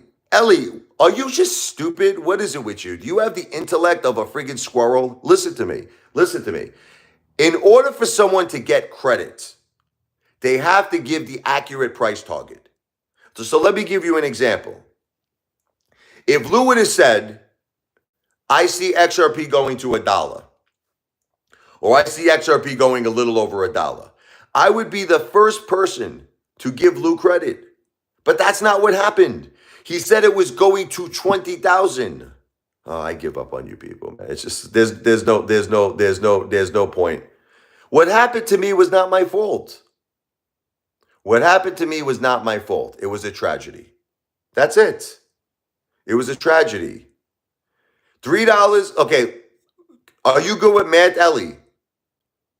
Are you good with math? What's 20,000 take away 3? Do the math. Tell me the math. What's $20,000 take away 3? 19,000, right? 997. So that's how much Lou was off by. Lou was off by $19,997. $19,997. Okay? That's a big mistake. That's right. Listen, the IRS taxman, are you reading his? Listen to me. Are you reading the IRS taxman's comment? Can everyone read the IRS taxman's comment, please? Richie's right. Who would have sold at 3 if he said it was going to 20,000? So basically, if you did make money, listen to me, you didn't listen to Lou. So in essence, you cannot give Lou credit. You can't give him credit. Give yourself credit for your good judgment. Give yourself credit. It has nothing to do with Lou. Lou was friggin' wrong. He said it was going to 20,000. I can't with these people.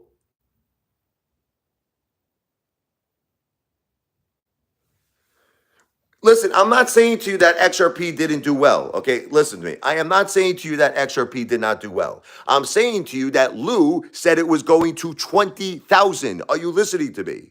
That's what Lou said. So if you are all following Lou and listening to Lou, you wouldn't sell. You would have held until 20,000. So you can't give him credit because he was off by $19,997. You can't give him credit. That's what I'm saying. It would be the same thing that you say, I was right about AMC. If I said AMC was going to 100,000, example, right? And you got out at 72, give me credit. Give me credit. Say, hey, Fowler, Man, I got in at the low and I sold at the high. But you don't give me credit, right? You say, you buffoon, you idiot. You said it was going to 100,000. So then you have to, for the same ideology, you have to say the same thing for Lou. You have to say Lou is the idiot that XRP was going to 20,000. Same ideology.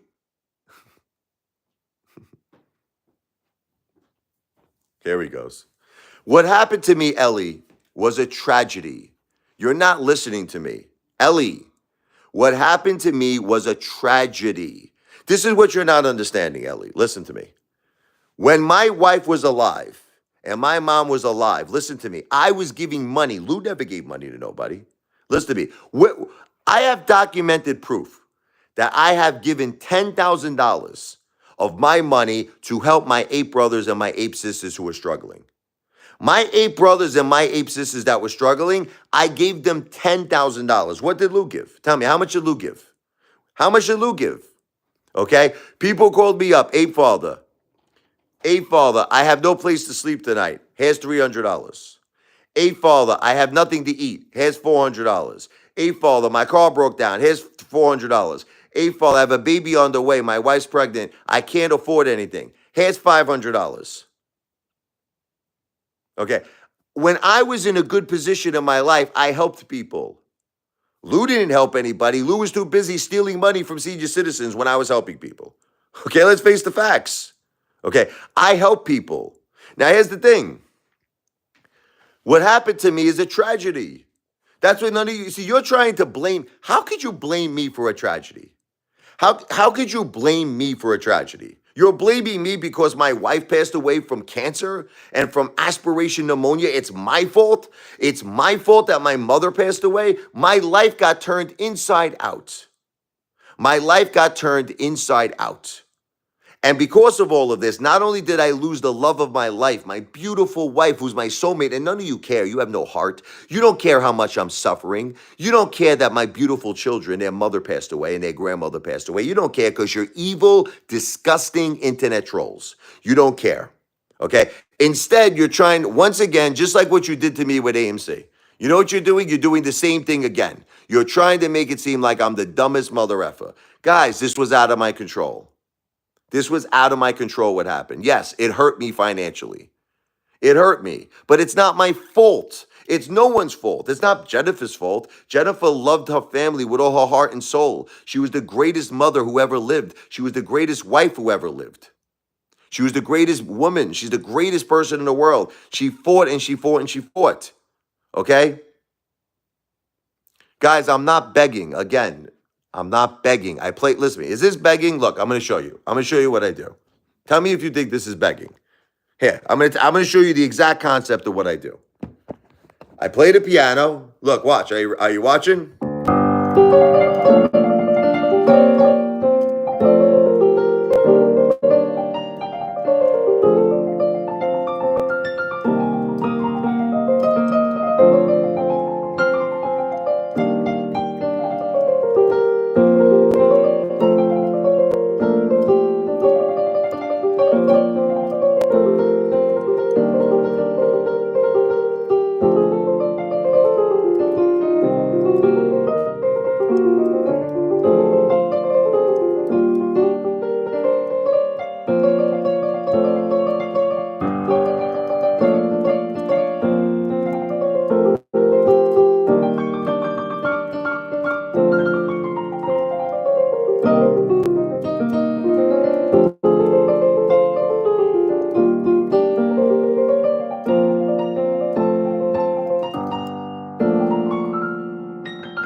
Okay.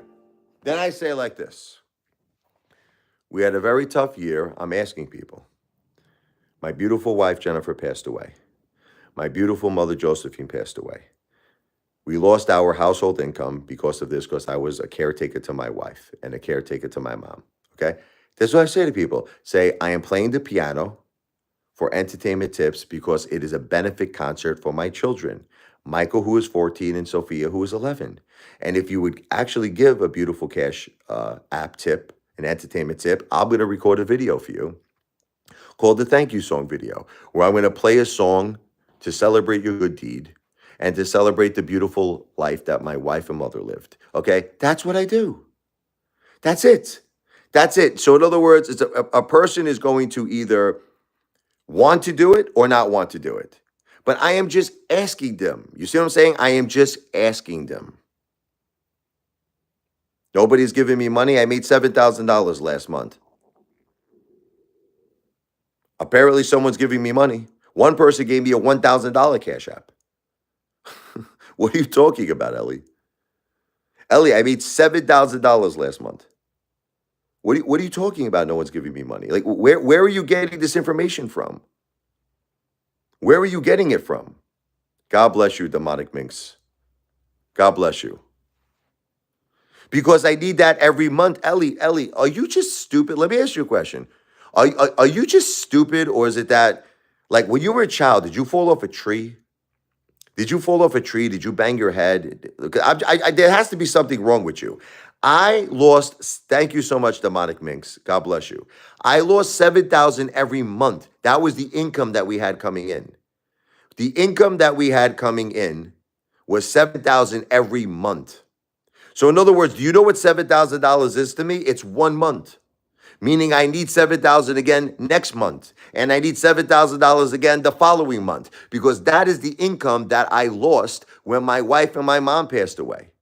Okay, so $7,000 was good for last month. I need $7,000 again this month. I need 7,000 every single month.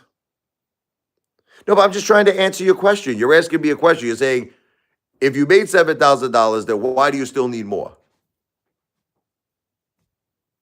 Thank you, demonic mix.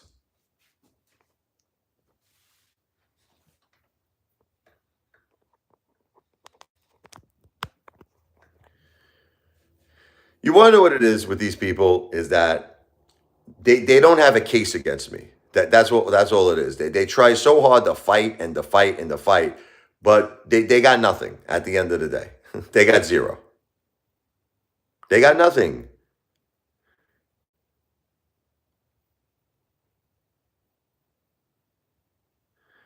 IRS, I told you it was from tips.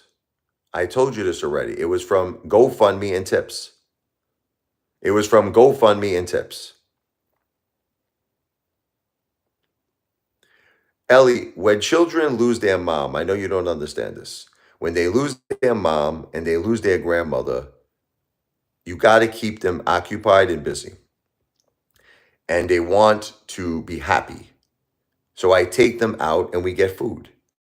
And I take them to the arcades.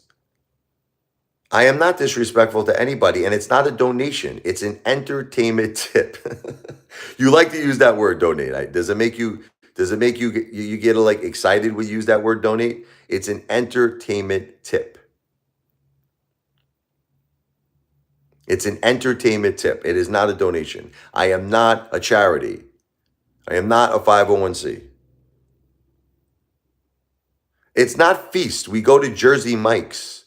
We go to Fridays for happy hour. It's not feasts. It's not feasts. And if you think that that's so bad for children that just their mom passed away and their grandmother passed away, I really feel sorry for you. I feel sorry for you if you think that that's terrible, to give children a little bit of happiness. I am budgeting the money, but I could still make it work where I could afford to go to Jersey Mike's. Is that okay with you? Is it okay? Do I have your permission? Do I have your permission that I could take my children to Jersey Mike's? Do I have your permission, Ellie, that I could take my children to Fridays for the happy hour?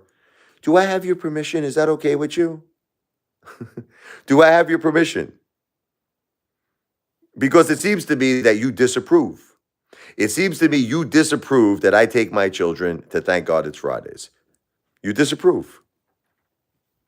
Why do you disapprove? It has nothing to do with you.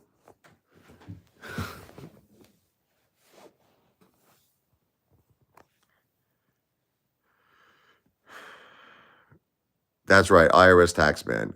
Where Richie chooses to eat with his family is his business, and he's not hiding it. That's right.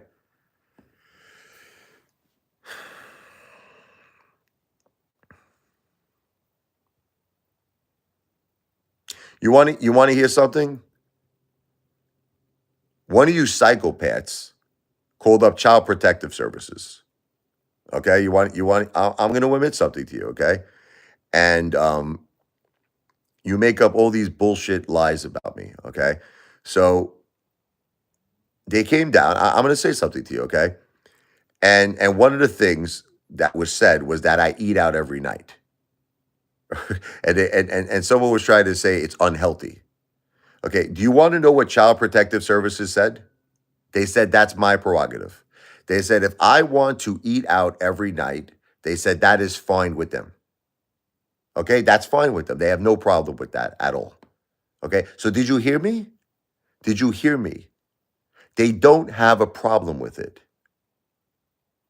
I just want you all to understand that because I know you call Child Protective Services, you psychopathic lunatics. You do this to a person who his wife passed away.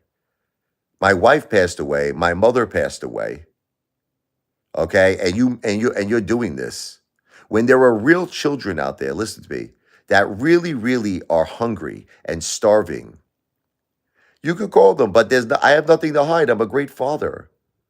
I have nothing to hide. My children love me. I give my children so much love, and they know that. They all know that. They see that. They talk to my children. My children love me. So you guys are psychos, man. Look, I understand that, but at the end of the day, our IRS taxman, look, at the end of the day, everyone in some way, shape, or form lives an unhealthy life, right? Would you agree? Some people drink alcohol. By the way, I don't. That beer that you actually saw me drink was probably the first beer I had in a year. I really don't drink. Okay, when I go to happy hour, I have an occasional beer. But I don't drink alcohol. I don't drink alcohol. Very rare. Very rare. I admit to you, when I go to happy hour, I have maybe one beer. Okay. Listen, you know who thinks I'm a great father? My children. That's all that matters. You people don't matter. You know what matters is my children's opinion. doesn't you don't Your opinion doesn't mean anything. That was a one-time thing, spoiled rotten. You're talking about one video that I regret very much, and you keep bringing it up. It was a one-time thing. It was a one-time thing. That never happened again. It was a one-time thing when I came to the realization that I lost $300,000 at APC. It was a one-time thing. Oh my God. I apologized to my wife 50 million times. I apologized. When are you going to let that one night go? It was a one-night thing. I came to the realization I lost $300,000 at APC. How does it feel knowing all you'll be known for after you drop is begging? No, I think I'm going to be known for my music. I think that my music is going to be what I'm going to be known for. Okay, I think people are going to say Apefather was an amazing piano player. Apefather, this is what I believe people are going to say about me. Apefather was an amazing piano player. And I think that my music is going to be what people remember before. Okay? That's what I feel. They're just, you know what it is, Will, you want me to tell you what I think it is with these people? I think they're jealous. Can I tell you what I really feel it is in my heart? I feel that you people are just like really miserable people. He didn't destroy me. He did. Commander 35, listen, once again, Ellie, we go back to him. Commander 35 is a loser. He's a loser. He's a loser. Look, I'll tell you what. Tell Commander 35 to come to my house and prove to me he's not a loser. He does. Prove it to me. Show me a Lamborghini. Just come to my house. Either he won't do it because he's afraid of me. Listen to me. There's only two reasons why Commander 35 would not come to my house with a Lamborghini. There's only two reasons. Reason number one, he's afraid of me. Okay, that's reason number one. Reason number two, he doesn't have a Lamborghini. And he probably has a shitbox car that's worth like $100. Okay, those are the two reasons. So then tell him to prove it. Why do we, listen to me, why do we have to keep going back and forth on this? Why do we have to keep going back and forth on this? Tell Commander 35, drive to my house. He knows exactly where I live. Show up in a Lamborghini Diablo. Just that's it. Why do we have to keep arguing and fighting over this? Tell him to do it. Tell him to do it. But he won't do it. He won't do it. I am not a drunk. One time in my life, I got drunk and I regret it. Okay. It was a one night only thing. It was a one night only thing.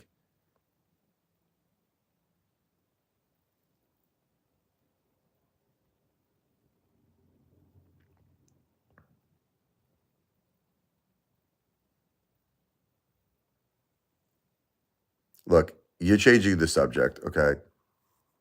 Commander 35 is just a guy that has no money, is completely broke. Okay. And I'll say this. I'll say this. Even in my hardest situation, I'm doing better than him. You want to hear something that's really, really crazy? I'm going through right now the hardest situation. I'm going through the hardest situation in my life. You see, when you say I ended up broke, listen to me. Again, I'm going to repeat this to you. My God, it's like you people. What happened to me was not my fault. Why can't you all just understand that? Why can't you understand it was not my fault? Why can't you understand that?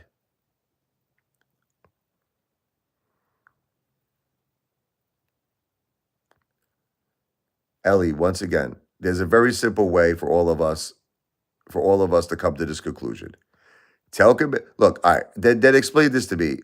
Ellie, one time, Commander 35 made fun of me, right? That I had $4,000 in my wallet, right?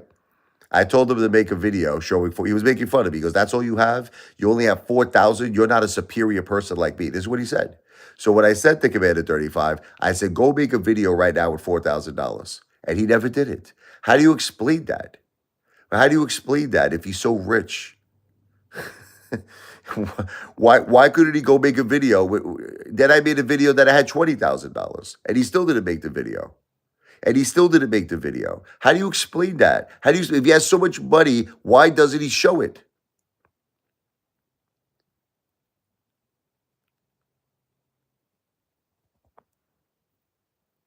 Ellie, I don't think a 27-year-old kid has a $700,000 house. I don't think so.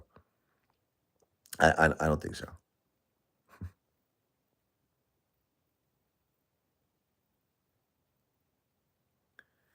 IRS taxman, look, I'm going to be honest with you and tell you the truth. I'm going to tell you the truth. I did not believe it was possible that my wife and mother would pass away within 2 weeks of each other. Okay. I didn't know that that was possible. Okay. And no, but I'm just telling you what the truth is. Okay. Because if one income would have ended, the other income would have still been there. You follow me? Okay. You have to understand how could I possibly know? Do you know how rare it is? Do you know how rare it is that your wife and mother passes away within 2 weeks? Stop it. You guys are nuts, man. Seriously, you guys are lunatic psychopaths. You guys are Norman Bates. How could I have possibly known that my wife and mother would have passed away in 2 weeks? The income was my income. I earned it as the caretaker to my wife, Brooklyn Mike. I was making money, earning that money, taking care of my wife. What's the matter with you people? That was my income, you sick lunatic. Oh my God, I can't. There's too much hate. Too much hate here. Too much hate. Too much hate. It's just too much. Brooklyn Mike, you have no idea how much I did for my wife, and I'm going to get rid of you because you're a piece of shit. I'm tired of you. You're a piece of human trash. You're a piece of human trash, and I'm not dealing with you. I'm not dealing with you no more. Bye. It's time to start kicking people off now. Let's get rid of this idiot. This lift with David, he's gone. Let's get rid of him. Look, Ellie, I'm going to kick you off now. I answered all your questions. It's time for you to go. Okay? It's time for you to go. Because here's the end of the conversation. The end of the conversation is here's all the points that you're trying to make. And I'm going to prove to you on every single point how you're wrong. The first point is this. Okay? Commander 35 is rich. He's not. The guy has only made a video of him eating a Happy Meal. That's it. That's the video he made of him eating a Happy Meal. So there is no evidence to prove or support except your word, and I don't trust you. Okay, there is no evidence to prove Commander 35 is rich. The only evidence is to prove is that Commander 35 makes videos from a window with a garbage bag on it. Okay, he makes videos of a Happy Meal and he makes videos of a garage that looks like it's out of a horror film.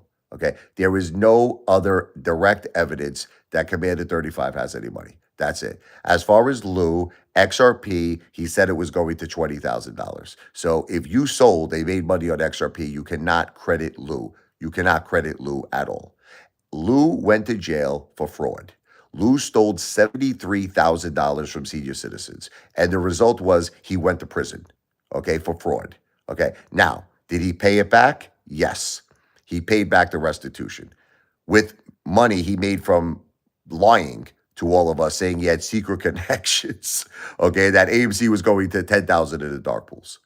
Okay. That's how Lou made that money back. Okay. So with all of that said, okay, if you want to look up to these people, okay, then you have to start holding them accountable. Listen to me. The way you want to hold me accountable, you see how you want to hold me accountable, Ellie? You want to hold me accountable, right? Hold on. You want to hold me accountable. No, but listen to me. You want to hold me accountable. You want to hold me accountable. Okay. Hold them accountable. Hold them accountable. Ellie, again, what happened to me was a tragedy. You're just not understanding that. You're just not, you know what you're not understanding, Ellie, is that when my wife was okay and my mom was okay, I was the one giving money. You're just not like, I think there's some kind of a communicational problem that we're having. We're having a communicational problem. Commander 35 did lie. He said he's a millionaire. He's not a millionaire. He's a liar. He's a liar. He's a liar. Until he proves it to me, he's a liar. That's it. Until Commander 35 proves to me he's a millionaire, he's a liar. He's a liar. And guess what? It's okay that he's a liar because that's what people do on YouTube. You know what people do on YouTube? It's entertainment. Now let's get rid of this guy.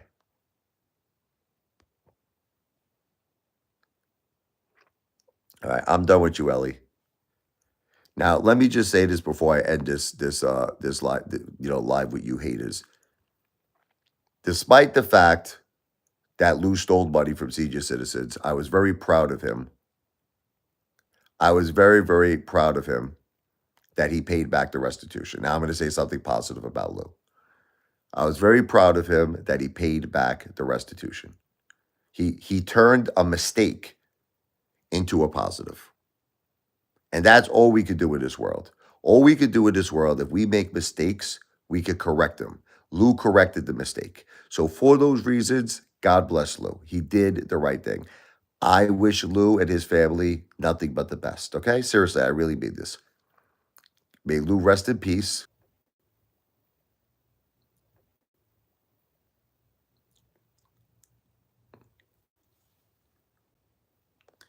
Ellie, listen, this is another thing that you guys keep saying, okay? You say God punished me, right? This is, I read this a lot. I was married to the most beautiful woman for 20 years, and I known her for 27 years. We had two beautiful children together. Now, if you call that punishment, listen to me, Ellie, if you call that punishment, having someone in your life, listen to me, for 27 years of happiness. I read this a lot that you say I'm punished, okay? 27 years I had the most beautiful woman in my life who has given me the greatest gift in the world. The greatest gift in the world, two beautiful children. If that's punishment, that's not so bad. And another thing was the doctor said that my wife was going to live 3 or 5 years because she was such a fighter. Because she was such a fighter, she lasted over 10 years. She lasted over 10 years, okay? And as far as my mom's dream was to see me grow up and to see her children, her grandchildren, her grandchildren grow up. So guess what? My mother lived her dream. So what are you talking about? What are you talking about? How is that punishment? How is it punishment that my mother saw her grandchildren grow up? How is that punishment? How is it punishment that me and my wife spent 27 years together and we were married 20 years together and we had a wonderful life together? How is that punishment? And the result is we have two beautiful children. That doesn't sound like punishment to me.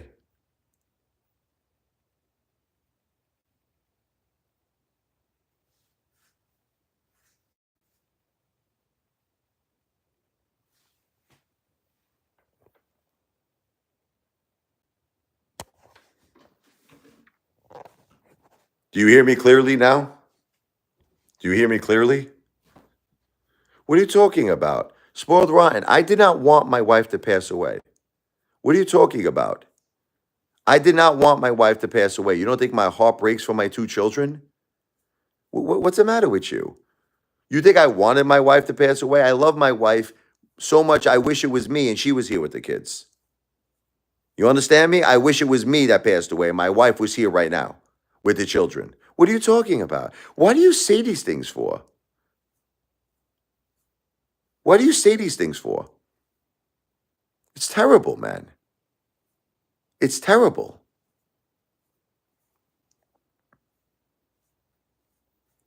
Listen, Ellie, we all have to die. Guess what? Even you. Even you have to go. And we all know your name is not really Ellie.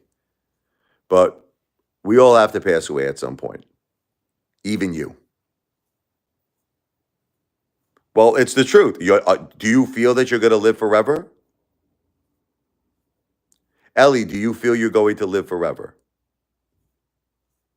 You will die at some point. You will, and there's nothing you could do about it. Listen to me. You could bitch and complain all day long.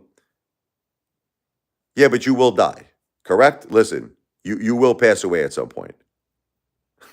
You will pass away at some point.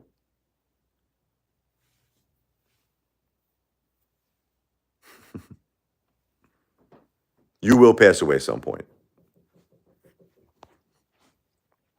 No way out of that.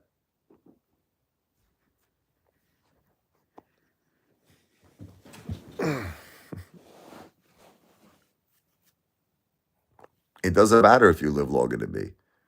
This isn't a competition of who lives longer. This is a competition of who had a better life. I think I had a better life than you. I had love in my life for 27 years. That the love that I had in my life is enough for a lifetime. I have two beautiful children. I have a beautiful home.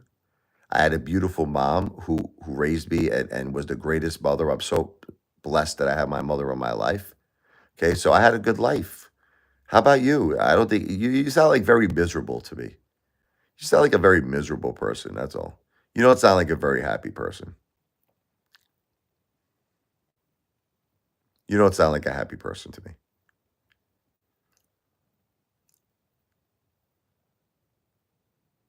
Right. No, but IRS taxman, I mean, let's assume she is an adult. Does she sound happy to you? She doesn't sound happy.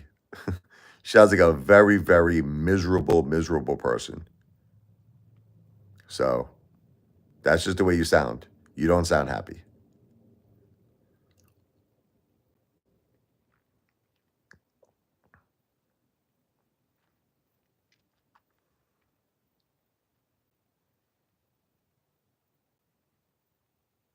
Happy people are not this argumentative. Happy people don't come on live streams and like, freak out the way you freak out over every single thing. That's not what happy people do. Miserable people do that. Exactly right. That's well put, IRS taxman. That's very well put. Listen, you may be on Team Commander, but you and Commander have one thing in common. both of you got laid the last time when Moses came back with the 10 commandments. When Moses, listen to me, when Moses came back with the 10 commandments was the last time you were with anybody. You were Commander. And by the way, I'm not counting men. I'm not counting men for Commander 35.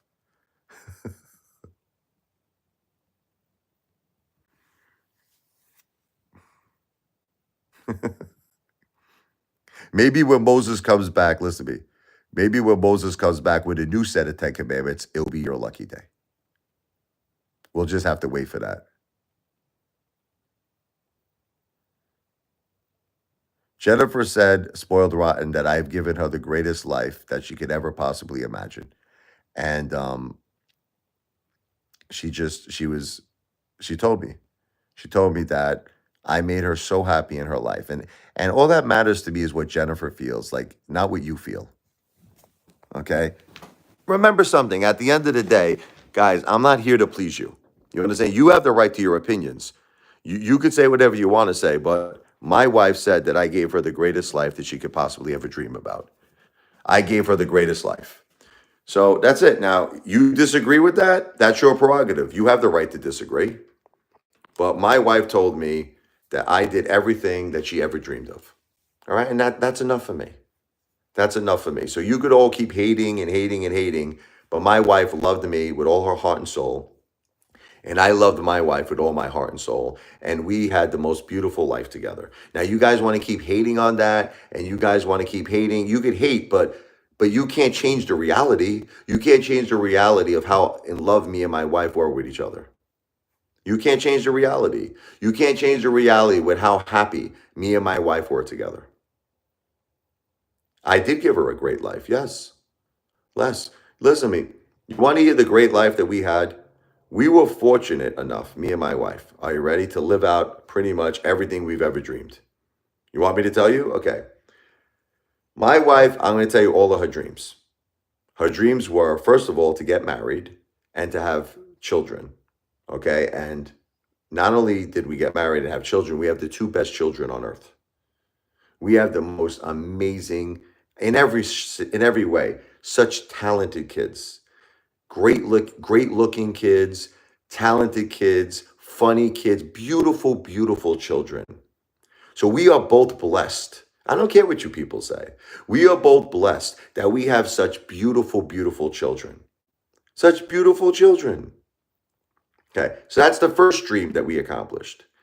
The second dream, okay, we had a beautiful house, beautiful, beautiful home. And the third dream, we had a marriage made in heaven.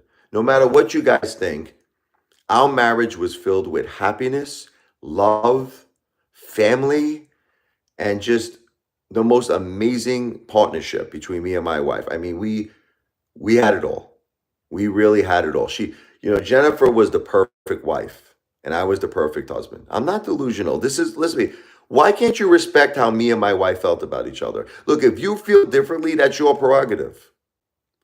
If you feel differently, it's your prerogative. But if you would have asked Jennifer what she feels about me, Jennifer would tell you how in love she is with me. She would say what a wonderful father. She would say what a wonderful husband I am, and what a wonderful life I gave her. And that's all that matters. At the end of the day, it's her opinion. It's not your opinion. Your opinion doesn't matter. So you could take your opinion and shove it where the effing sun doesn't shine, you mother effer. Now we could tell that she's definitely bullshitting. Ellie is Commander 35, everybody. Can I just explain to you who Ellie really is? Hello, Commander. How are you? How are you, Commander 35? Ellie is Commander 35. I just want everyone to know this. Ellie is Commander 35. Ellie is Commander 35. Okay, thank you. You guys are not going to get me angry saying all these horrible things you're going to say. You want to know why? You want to know why you're not going to get me angry, because I know that me and my wife had the most beautiful life together. I know that I gave her everything. I know that I was the best father and the best husband. I'm still the best father. And that's it. So you guys can feel whatever you want to feel. It doesn't matter. It doesn't matter, because in my heart, I know what the truth is. And that's all that matters. So you could go and feel however you want to feel. It's fine. It doesn't matter. Okay? That's it.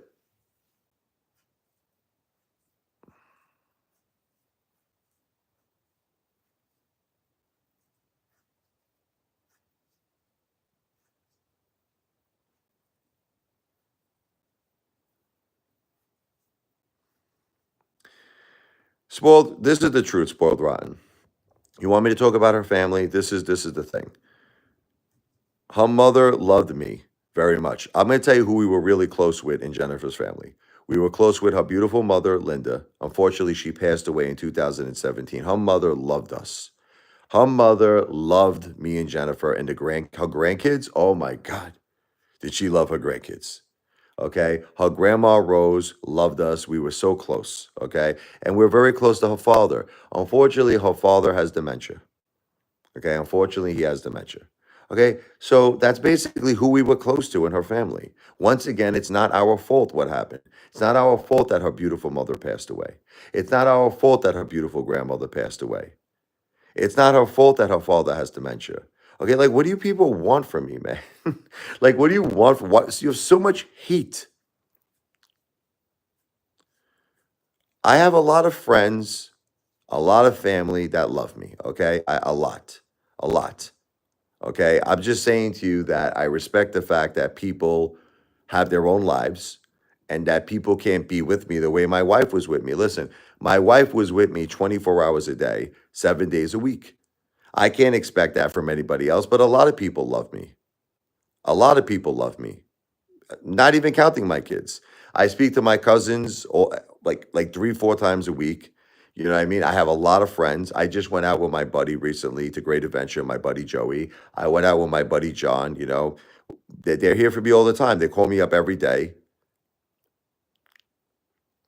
But Ellie, listen, when you say you get pleasure, okay, once again, why? Why would you get pleasure on someone going through tragedy in their life? I just don't understand that. It's very sad that you get pleasure. And you know what the funny thing is? It's not really crumbling because I'm holding everything up. I'm not selling the house. I'm holding everything up. So nothing is really crumbling. Like I don't. I mean, my wife passed away, and if that gives you pleasure, like listen, if you get pleasure, I mean, like seriously, of a beautiful 46-year-old woman passing away who had cancer and aspiration pneumonia, if you're saying that gives you no, but what does that have to do? You're saying you're the monster. You're the monster because you're saying you get pleasure from a mother passing away. That makes you a monster. That makes you a monster. No, but that makes you you're the monster. Not me, you're the monster. Like who would say something like that? Who would say,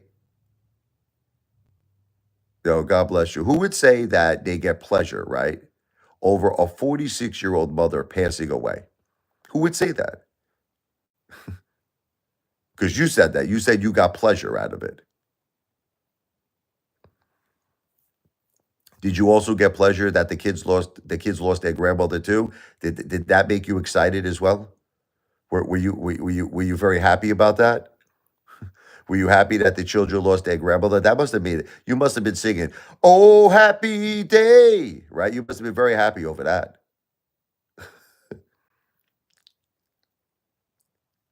Let's talk about God for a second. Why does God allow a person like Ellie to live? Can we change the topic of the conversation? Why does God? No, I really want to have a conversation about this. Why does God allow? This is what I want to know. A person like Ellie to continue to breathe air and to live. And my wife Jennifer passed away, and my mom passed away. But this is what confuses me because yeah, because there's something. Would you agree that there's something not right?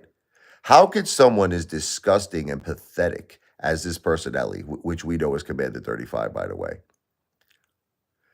how could someone like this be breathing air and alive when all of us know that this person is human garbage, like human trash? But it's not free will. Look, my wife got cancer of no fault of her own, guys.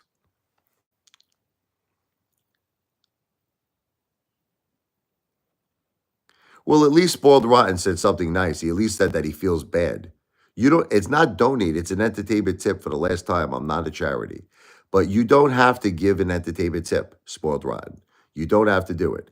But at least you said you feel bad. That's good. At least Spoiled Rotten said he feels bad. Ellie doesn't feel bad. Ellie said she got pleasure.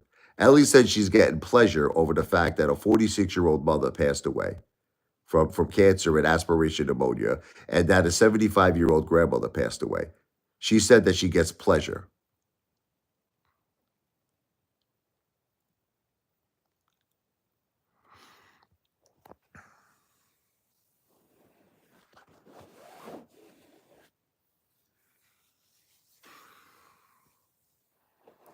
You want to know what it is with all of you people?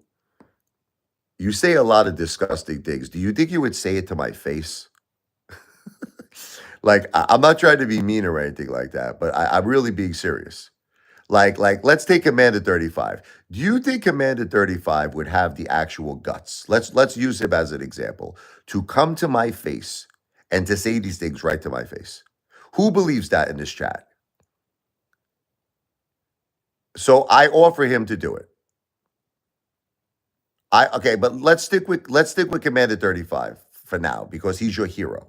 Okay, Commander 35 is your hero. Commander 35 is your hero, right? No, but isn't he your hero, Ellie? Ellie, you love Commander 35. I offer Commander 35 the opportunity right now to all this stuff that he's saying. So that I'm not saying you. I know everyone say I'll say it to your face. I'm only talking about Commander 35. Let me be clear because he's your hero. He's your hero. Okay. I offer Commander 35 the opportunity, okay, to come to my face. Let's set up a time. We'll film it. We will film it. And all I want him to do is all these things that he has to say it directly to my face. Well, then he's a coward. Okay, your hero is a coward. Okay, that's all I have to say. He's scared. He's a coward. That's it. He's a coward. Because for you guys to say all this stuff that you say over a computer tough people, you would never say it to my face. Never in a million years. It would never happen. It'll never happen. So that's it. You know it and I know it. Well, then tell him to do it then, Ellie. Tell him to say it to my face. That's all I'm saying. Just tell him to say all these things he has to say it to my face. Tell him to do it.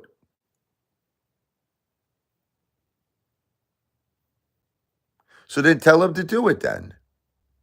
Why do we have to, you know what it is with you people? You keep going back and forth with this stuff.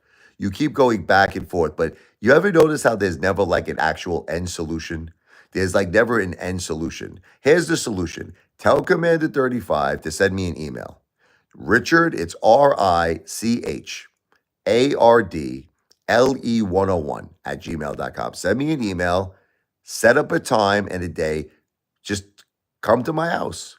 That's it. Say it right. Say all these disgusting things that he says on the computer, on X, on YouTube. Say it to my face.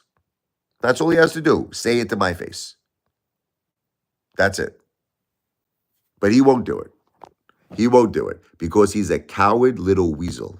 You understand? He's a little coward weasel who's got no money. And by the way, that girlfriend story obviously was fake because this guy could get a girlfriend if he had a fist friggin' filled of $100 bills. Forget about 20s. The guy could have a fist filled with $100 bills in a friggin' in the friggin' bunny ranch. This guy still couldn't friggin' get lucky. Okay, the guy's got no money. The guy's got no girl. The guy's got no friends. The guy's got no life. Nothing. He has nothing. Zero. Okay, so tell him to say it to my face. Well, then tell him if he's your hero that he should say it to my face. But he won't. He won't.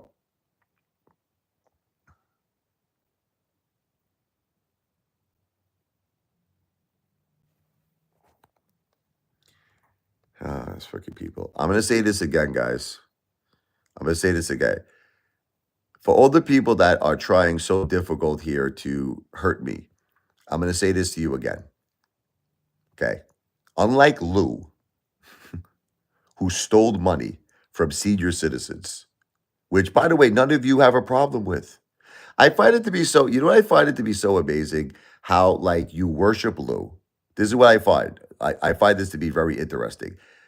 Lou's a criminal. Lou was a criminal. Lou went to jail. Lou's a criminal. And you guys love him. Think he's the greatest thing in the world, right? Whereas everything about me is about family. That's it. So all the stuff that you guys keep bringing up and you guys keep talking about, it boils down to one fact: family. Everything I do is for the benefit of my children. That's it. So in other words, you don't see Apefather stealing money from a senior citizen. I don't do things like that. I don't hurt people. Everything I do is for the benefit of my family, the benefit of my wife, God bless her, the benefit of my mother, God bless her, and the benefit of my children. But that's it. But you see, but you guys want to harp and harp and harp. That's all it comes down to. Okay. Lou, on the other hand, stole money from senior citizens, and you love the guy. May he rest in peace. God bless.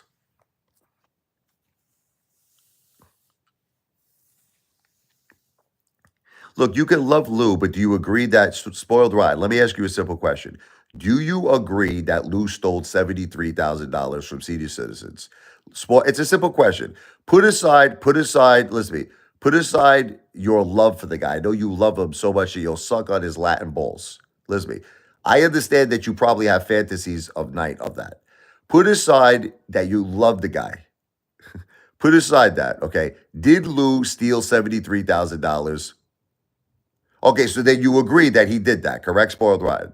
You agree. It's just answer the question. You agree that he did that. You agree. You agree. You agree that well, my wife is dead, and guess what, guys? All you do is come on my live stream imitating her. Listen to me, lose right bicep. My wife passed away. All I do on every single live stream is see how you imitate my wife. All I do is see how you imitate my mother. All I do is see how Commander 35 makes all of these disgusting videos about my wife, about my mother on X and all this. So why is that okay? So in other words, I'm not allowed to talk about Lou, but Commander 35 is allowed to post all these friggin' videos about my wife, about my mother. No. So I'm gonna say something I'm gonna say something to you. It's called the First Amendment. I'm gonna tell you something. It's called the First Amendment. The way Commander 35 has the right to talk about my wife, the way Commander 35 has the right to talk about my mother, I have the right to talk about Lou. I have the right to talk about Lou. Sorry to break it to all of you. Sorry to break it. Sorry to break it to you. Well, listen, I give back what I get. RIG. I give back what I get. You guys want to make fun of my family? I give it back to you. I give it back to you. Listen, Lou didn't win anything. What did Lou win? What did Lou win? Lou was wrong on every prediction he ever said. Everything he ever said was wrong. Lou lied about having Wall Street experience. Lou was wrong about XRP, saying it was going to 20,000. Lou was wrong about AMC. Lou was wrong about Clove. Lou was wrong about Sundial. Lou was wrong about everything. There was literally like Lou was so wrong that I could throw darts at a friggin' dartboard and I could call stocks better than Lou. Lou was wrong about everything. Lou was wrong about everything.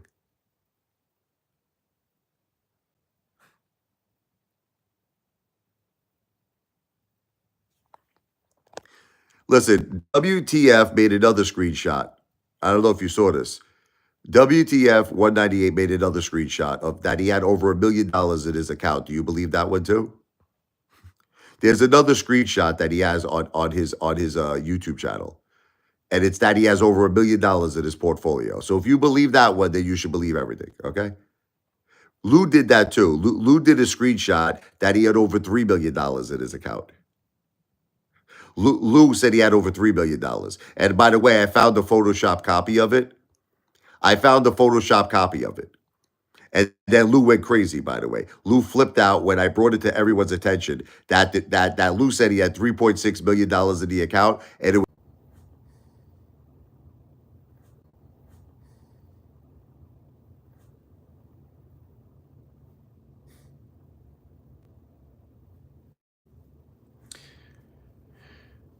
Look, I typically don't do this on my channel.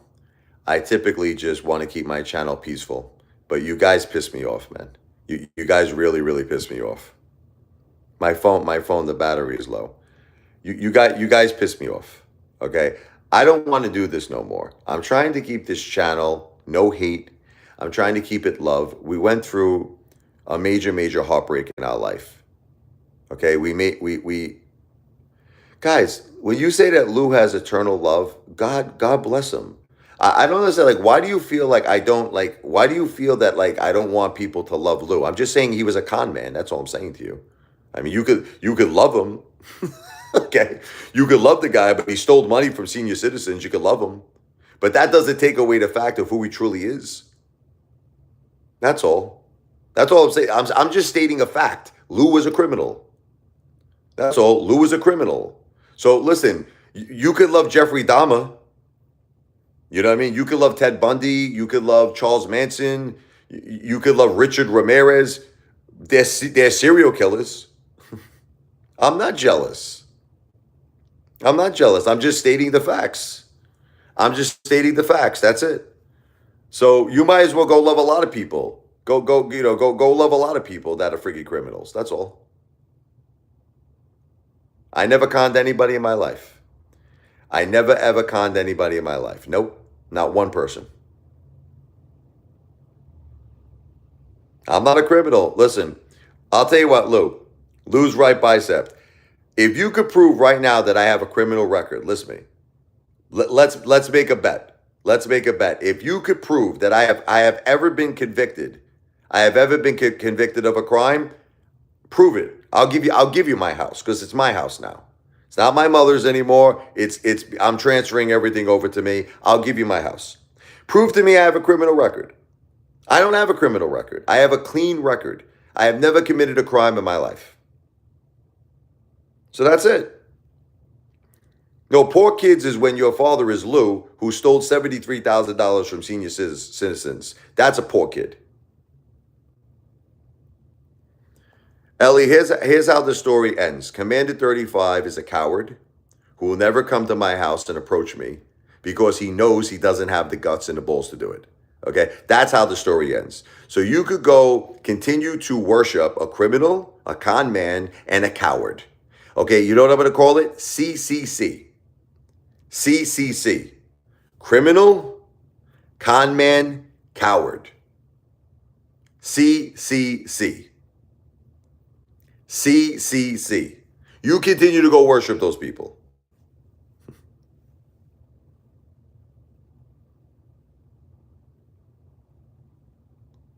You go on Commander's Live and tell them what I said.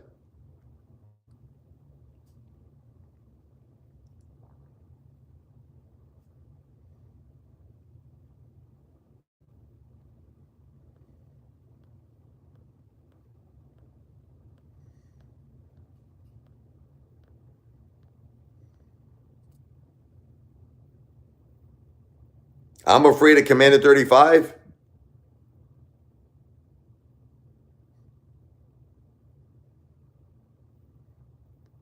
Anyway, we had a war here, Jessica. I had a war with all these haters.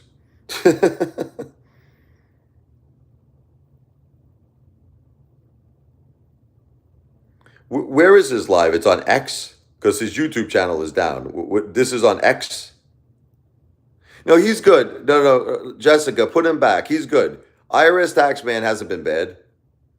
No, IRS Taxman was good. Let him back. He didn't say one negative thing. He didn't say nothing negative. Can you please let him back? IRS Taxman was not being bad.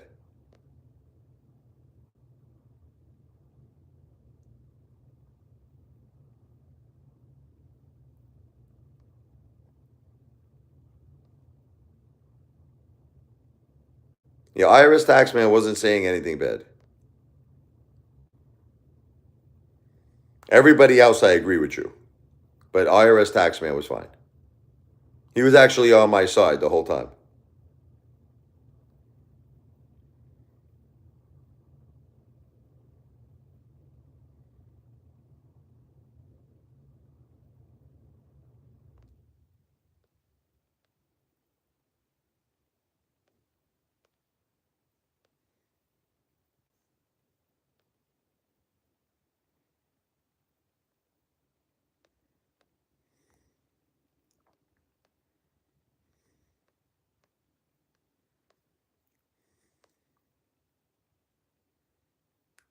What's up, Bitcoin Bull?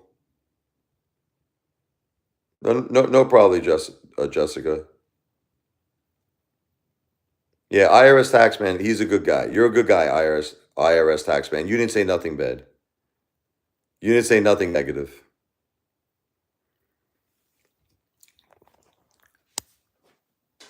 I see your comments. Yes. Look, that Ellie just wants to hate all day long, and Ellie is Commander 35.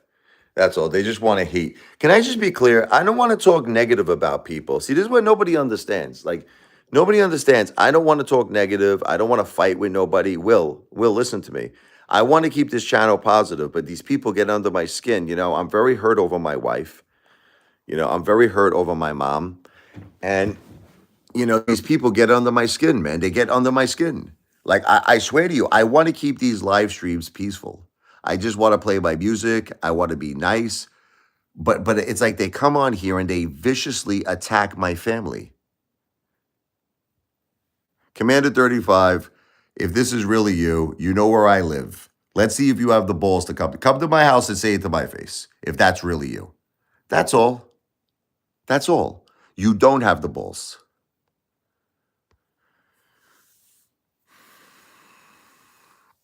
So with that said, I don't want to fight with nobody. Look, I kept telling people over and over again that I wish Lou the best. I don't know if you heard this. I said, God bless Lou. Okay, I don't wish anybody bad who passed away because my wife passed away and my mother passed away. You think I want to wish people any bad? I said it a million times. I said, God bless Lou. God bless his family. May he rest in peace. I wish him nothing but the best. Do you want to know why I get angry and I start flipping out? Because these people are trying to compare me to Lou. That's what they're trying to do. Like they're trying to make it seem like I'm some kind of a scam artist or I'm a con artist. And I have to remind them that the person that they look up to is the guy who went to jail for fraud. I have to just remind them of that. Like, that's it. It's not that, again, I don't wish anybody bad in this world. I don't. I don't. I was very hurt when Lou passed away. I want all of you to know this. I was hurt. I was hurt for his family. I don't wish nothing bad on anybody. These fucking people. Yeah, your mom and your wife are alive, Commander 35, but I'm sure they have a restraining order against you. I'm sure they have a restraining order against you. IRS tax, man. They get to me once in a while. They do.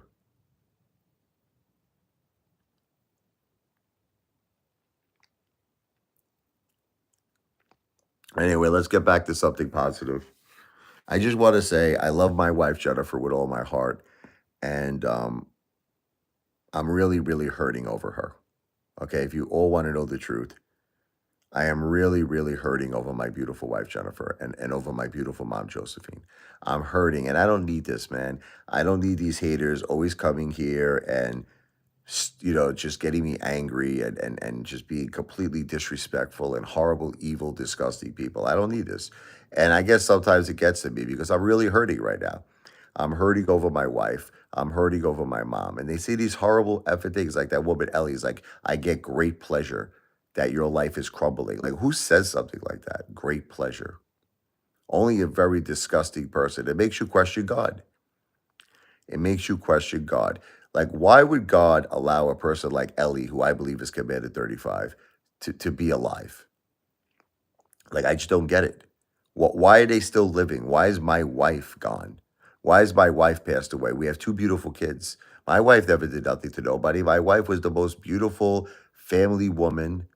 She was a wonderful, wonderful mother, a wonderful, wonderful wife. She never did anything to anybody, my wife. My wife was beautiful, beautiful. Okay, my mother was beautiful. Why did they have to pass away? Then you have people like this Ellie, who's Commander 35. They're alive. They're amongst us, walking around, breathing.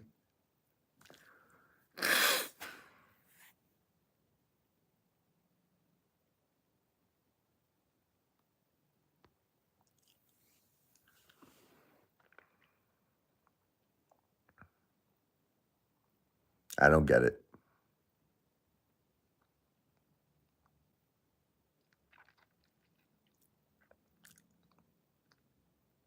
Anyway, I feel bad there's some people that come on these live streams that actually love me, and they what was that just Jessica? If he knew it, I think. What do you mean if he knew it? You're talking about God?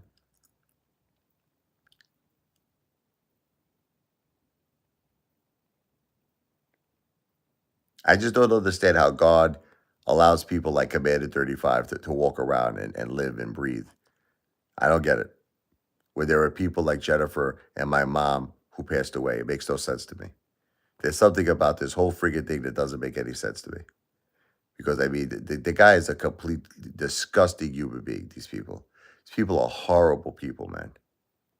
Horrible people, man. And yeah, it gets to me after a while. After a while of hearing it, it starts to get me angry.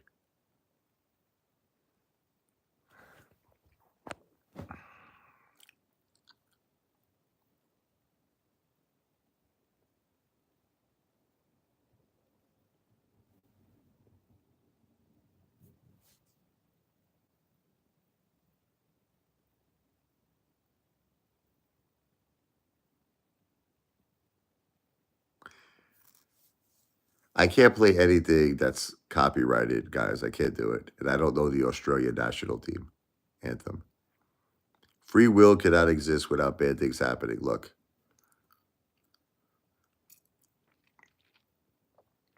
I don't know what to tell you guys.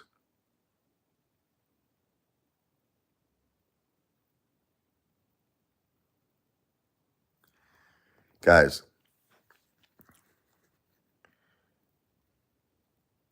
I have the right as a piano player to play music, D-Walk to the moon.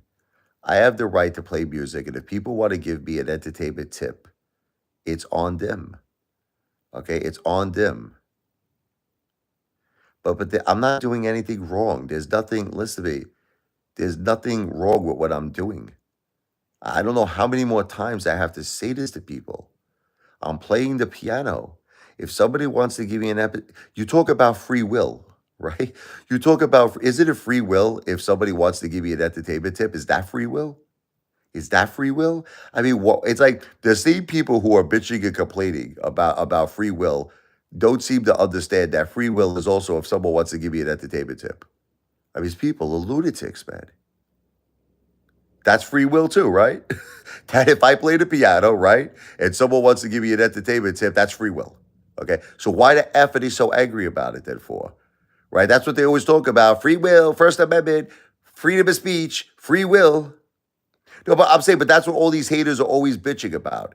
There's always bitching that they don't get enough First Amendment rights, they don't get freedom of speech, free will. That's all they bitch about. That's all they bitch about. Well, here's free will, mother effer. If I play the piano and somebody wants to give me an entertainment tip, that's free will.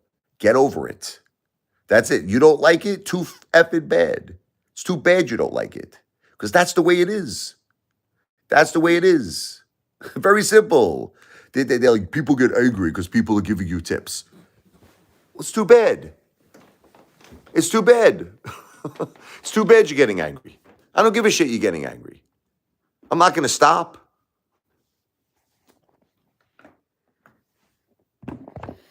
Let's do a little Brooklyn funk.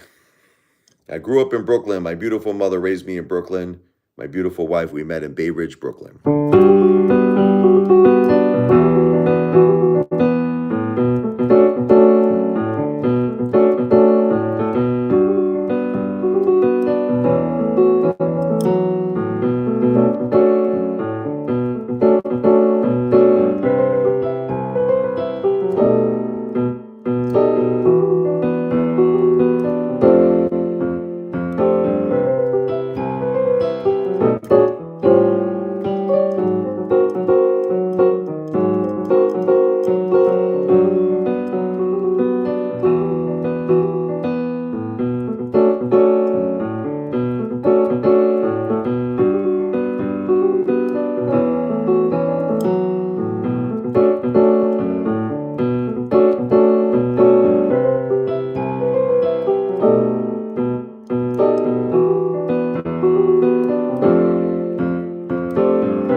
Thank you.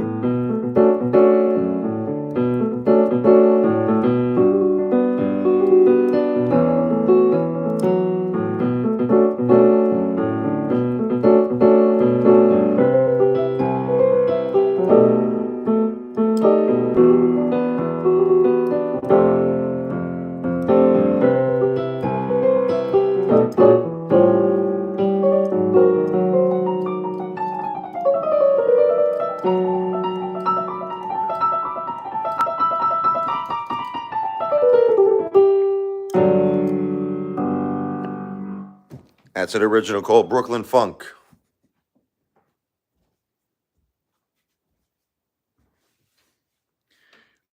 Cheat Tea. This is a benefit concert. I don't know if you'd be kind enough to consider doing an entertainment tip to help the Apefather and his family. Despite what these people are saying, I am going through a tough time. That's the truth. The truth is, I am going through a tough time. I'm man enough to admit it to you. When my wife and mom passed away, we lost our household income. I mean, these people are trying to make it seem like it's my fault that this happened. That's what they're doing. I hate it. I hate it that they're doing that. We didn't need any help from anybody. When my wife and my mom was alive, I was the one helping people. Like I said, I helped people. People would call me up and say, "Hey, Father, my car broke down." I say, "Here's $300. My house burned down. Here's $500. Hey, Father, I have no money. I have no place to stay. I need to stay in a hotel. Here's $500." I was helping everybody. Okay, now I got into trouble in my life of no fault of my own, of no fault of anyone's fault, and people are trying to make it seem like I'm this big beggar, loser, I'm this, I'm that. Guys, it's called a tragedy. What happened to you guys should feel bad for me. Like seriously, you guys should have a heart, man. You guys should say, can you believe what happened to this poor guy? His beautiful wife, the mother of his kids, passed away. His mom passed away 2 weeks later. He lost his household income. And you guys are coming in here and they're hating on me. They're hating on me. It's friggin' disgusting. It's disgusting. Lucky guy.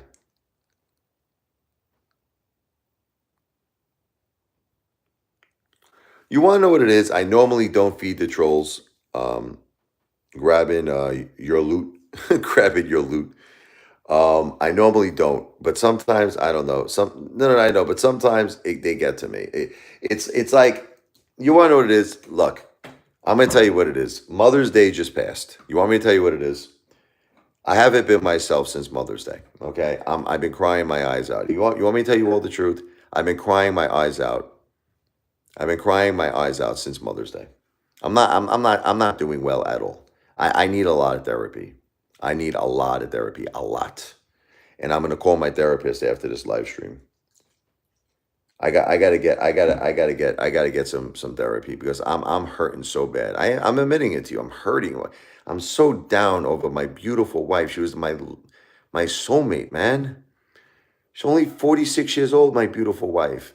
She was the greatest, man. Jennifer was the greatest. How did this happen?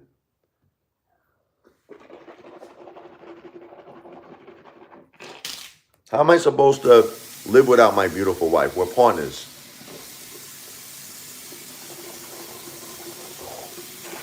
You want to know what it is? Thank you, Back to the Future. You know what it is? I'm in like a catch-22 situation. You want to hear what I'm in? There's a part of me right now that feels that I died. Can I tell you the truth?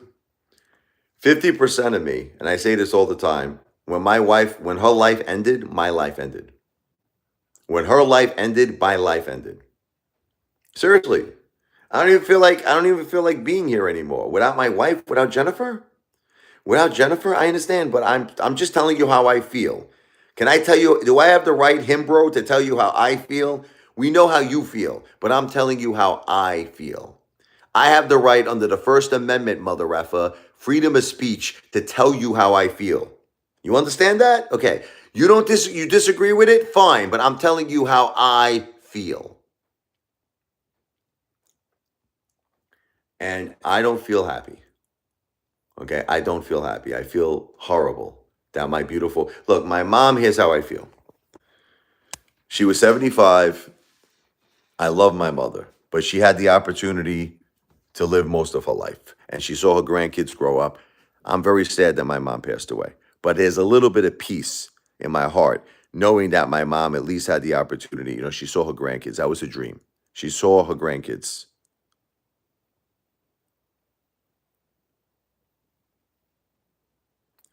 Listen, I know everybody's got problems. God bless. I understand. I wrote the song. We all know I wrote the song. Everybody's got problems. Thank you, Dags 187. Look, I tell you the truth. I feel horrible, man. I feel.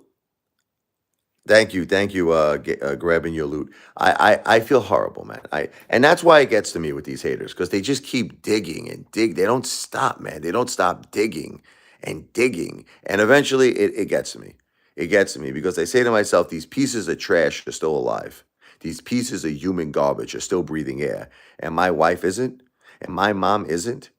But just getting back with my mom, there's a little bit of peace. Look, my mom was suffering a long time. My mom got a triple bypass in 2018. She really wasn't mobile after that. She wasn't moving. She was stuck to her recline. I did everything to help her. I sent her to rehabs, hospitals, everything to try to help her. I got her an apartment with her cousin who was driving her all around, and we're going to go to beauty parlors and restaurants and shopping, and I wanted my mom to get a zest for life again. I did everything to try to help my mom. But at the end, she didn't move that much, and she got a pulmonary embolism. It was a blood clot in her lungs because she wasn't moving that much. And I tried to help her, man. It breaks my heart. But Jennifer was 46. Jennifer was 46. Now, granted, she had cancer, but you would never know it. You would never know it for 10 years. You would never know the girl had cancer. You wouldn't know it. I mean, she was normal to me. I mean, okay, granted, you know, whatever. She had her days where she was tired and shot and this, and I helped her every day. I did everything for her. But for the most part, she didn't look like a girl that was going to pass away. She looked good. She looked great. And then all of a sudden, this aspiration pneumonia hit her, and that was it. That was it. It was like it was too much between the cancer in her brain, the cancer in the spinal cord. It went to the spinal cord tunnel, this aspiration pneumonia. When she passed away, half of my life ended. Half of my life ended. You have to understand, everything I have in my life is a tribute to Jennifer. And I don't know how to live anymore if you really want me to. It's hard for me, guys. Guys, I'm struggling. I'm struggling because I don't know, without Jen, I don't know what to do. It's like, again, I got to watch what I say on social media because all you, okay, I'm going to be strong for my kids. I have to be very careful what I say on social media. I'm going to be strong for my kids. We all know this. But, you know, it's just confusing to me living a life without Jennifer. It's confusing to me. I don't know how to do it. I'm just so used to having her around. I'm so used to being with my wife and doing everything together. And everywhere I go reminds me of her. That's it. Everything I do in my life. Like I went out to get Italian food with my kids yesterday, and I was crying at the table. The waiter became my best friend. I would have called him later on today, Frankie. He became my best friend. His mother passed away from cancer, and I was just telling him what I was going through, and he was like, man, I'm here for you. Let's become great friends, man. He goes, I want to help you through this, Rich. And it's just I can't do anything anymore. I sit down, I eat a rice ball, I start crying. Who cries? Why would a person cry when they eat a rice ball? It doesn't make sense, right? Like why would a person cry when they have a rice ball? Like if you would have told me this, if you would have said to me like a year ago or something, you would be like, Rich, you're gonna eat rice balls from now on, you're gonna start crying. Because I think of my wife with everything. I think of my wife with meatballs, with calzones, with rice balls, Italian food, Japanese food, every type of food, man. I know it's called grief, I know, but I just wouldn't think that that would happen to me, okay? I'm shocked by all of this. I wouldn't think I would be eating a rice ball crying. Ugh, I'm losing it. It's hard, guys. It's hard. She meant so much to me. That girl was so important to me and to our children. She was so important. My God, was she so important. Oh, my God. I just wish these haters would leave me alone. They don't leave me alone. And just once in a while they get to me. What can I tell you guys? They get to me. So now I have to find a way to live my life on earth. without my beautiful wife. I have to find a way. Now you might say, well, you're doing it. Yeah, I'm doing it. I'm doing it while I'm miserable. I'm doing it while I'm friggin' shot. I'm doing it, but I'm not doing it normal.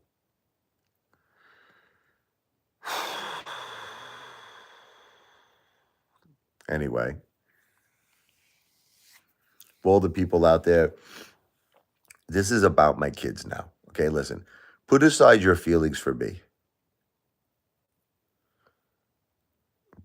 The thing is, I have my doubts with God right now, grabbing your loot. I have my doubts. I was thinking about talking to a priest, but I have my doubts. I'm angry at God. And I don't think priests want to hear that. I'm not really a big fan of God right now, if you want me to tell you the truth.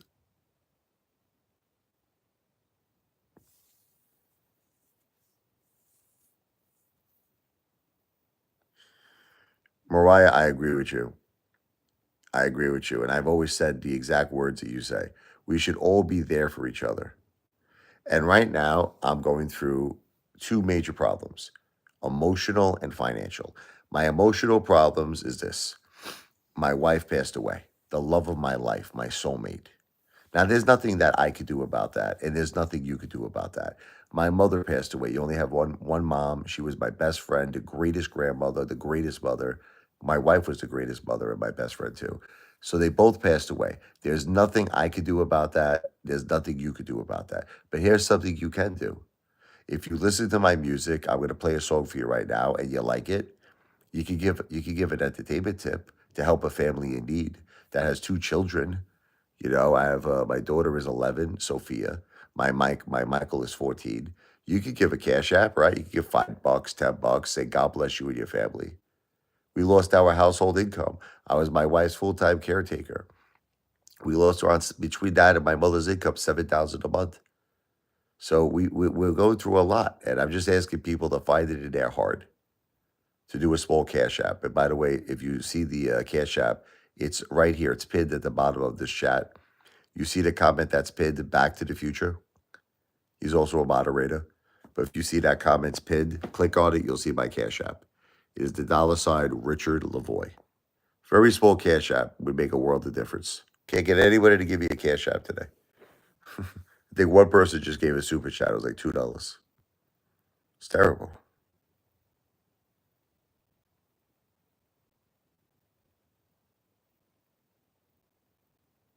Okay, but Bravo, you could give a cash app. That has nothing to do with your account. You could give a cash app, right? Can't you give a cash app?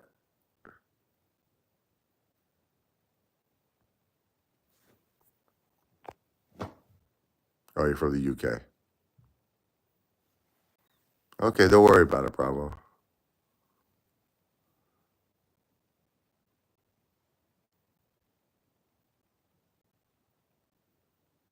I'll try to talk to a priest.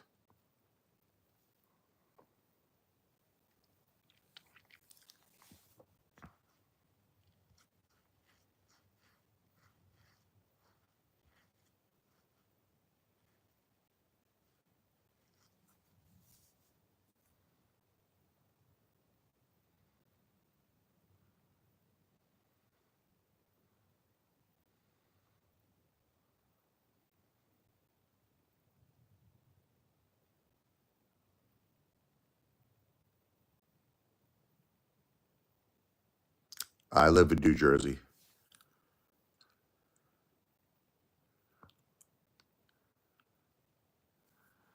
Uh,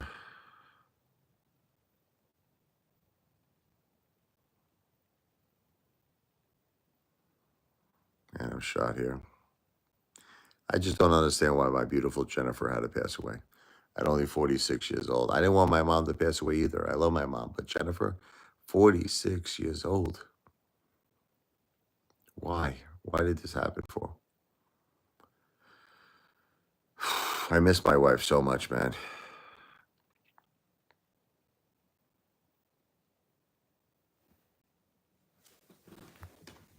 Bravo, what's your account? What's your account, Bravo? 2 months ago, my wife and my mom. My mother passed away 2 weeks after my wife. Crazy what my family went through. Two greatest heartbreaks of our lives.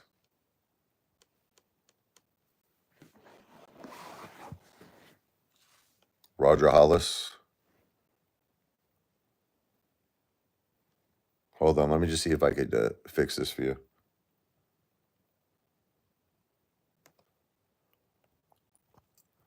Hold on, okay? Bravo, give me 1 second.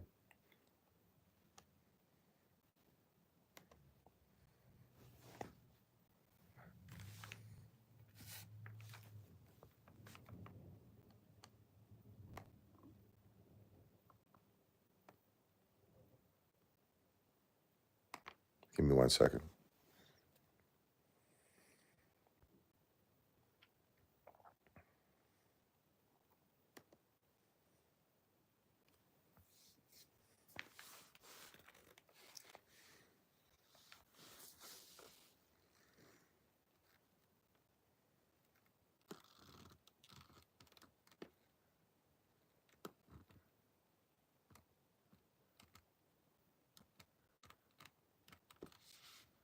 Give me 1 second here.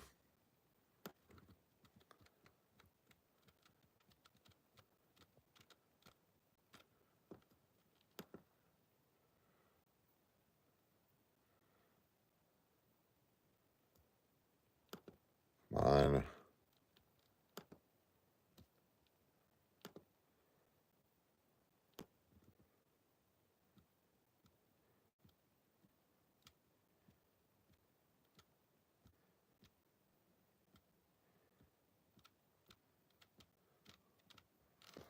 So many of these accounts. Give me a second here.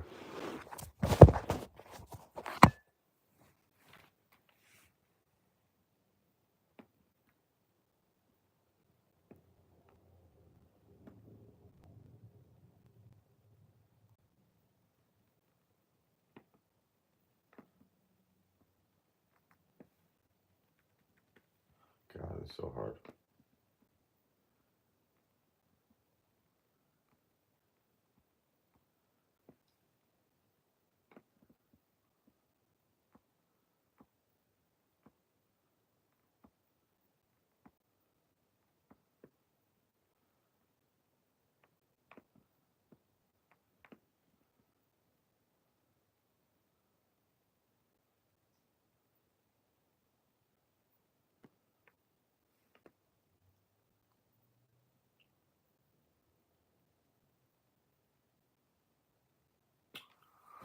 Fucking can't. Everything's so fucking hard in my life. Why is everything gotta be so fucking hard? Everything's gotta be so fucking difficult in my life.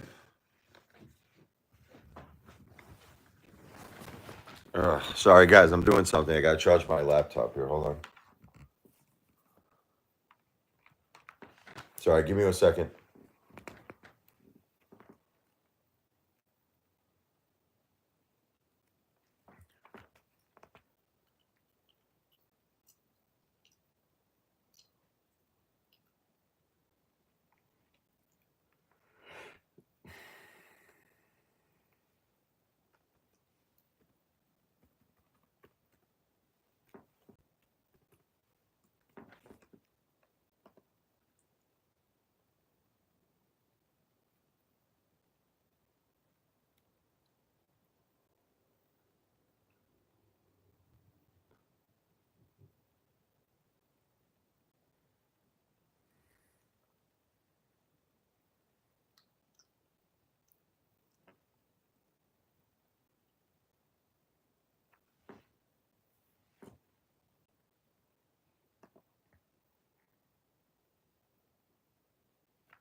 All right, Bravo, you should be good. Where's Bravo? Bravo. Are you still there, Bravo? Where's Bravo? Where's Bravo?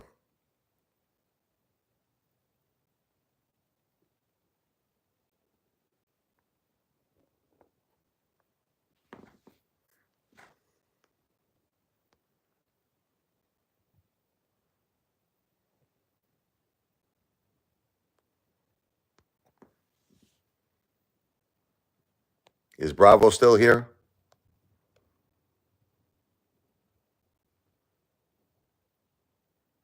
Thank you, Chandelier Metal.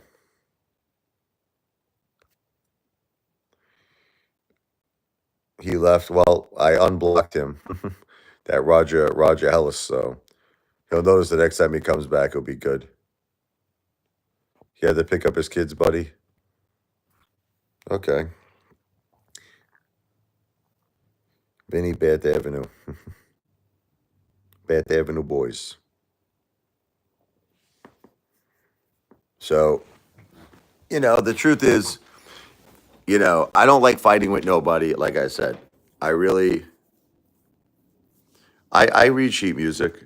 I read. I actually am very trained as a musician. I read music. I understand music theory. Um, I'm a composer. But I do play by ear too. But no, but I'm trained. I'm trained as a piano player.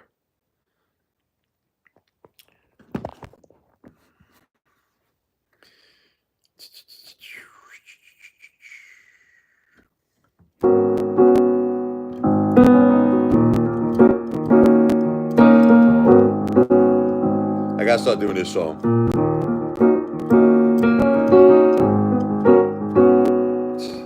You wanna laugh? I wrote this song when I was single. Years and years ago. Like I'm talking about mad, long time ago. Yeah. I'm single again. It's terrible, right? let me get the lyrics for this in.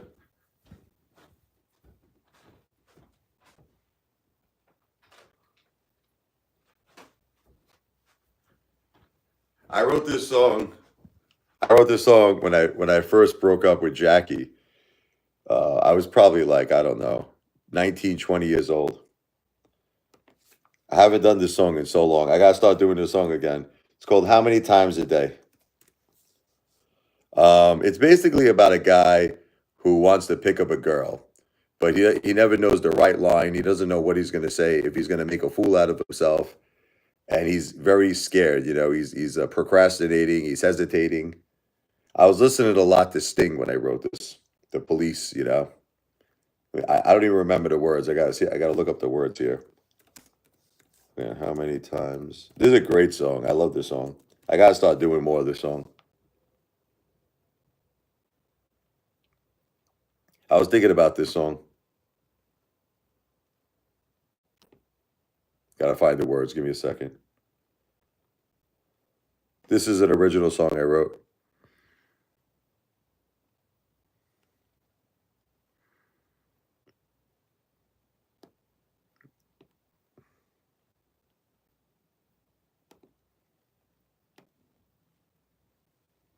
All right, let's see if I can do this here. I haven't done this song in so long.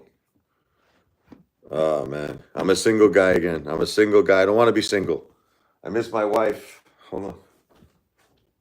Where's my glasses here?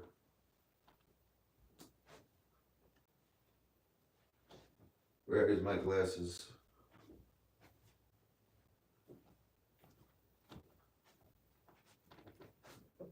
There's my damn glasses, man.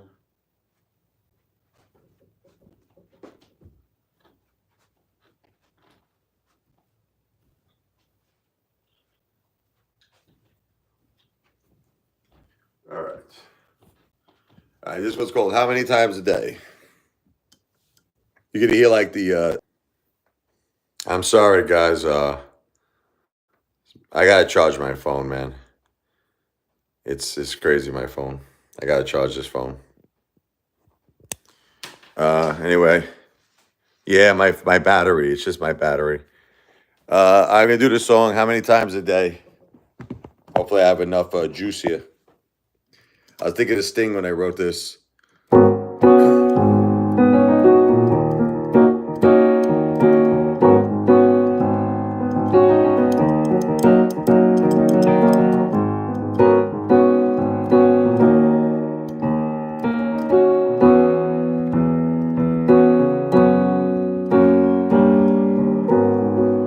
Girl, I want to know your name.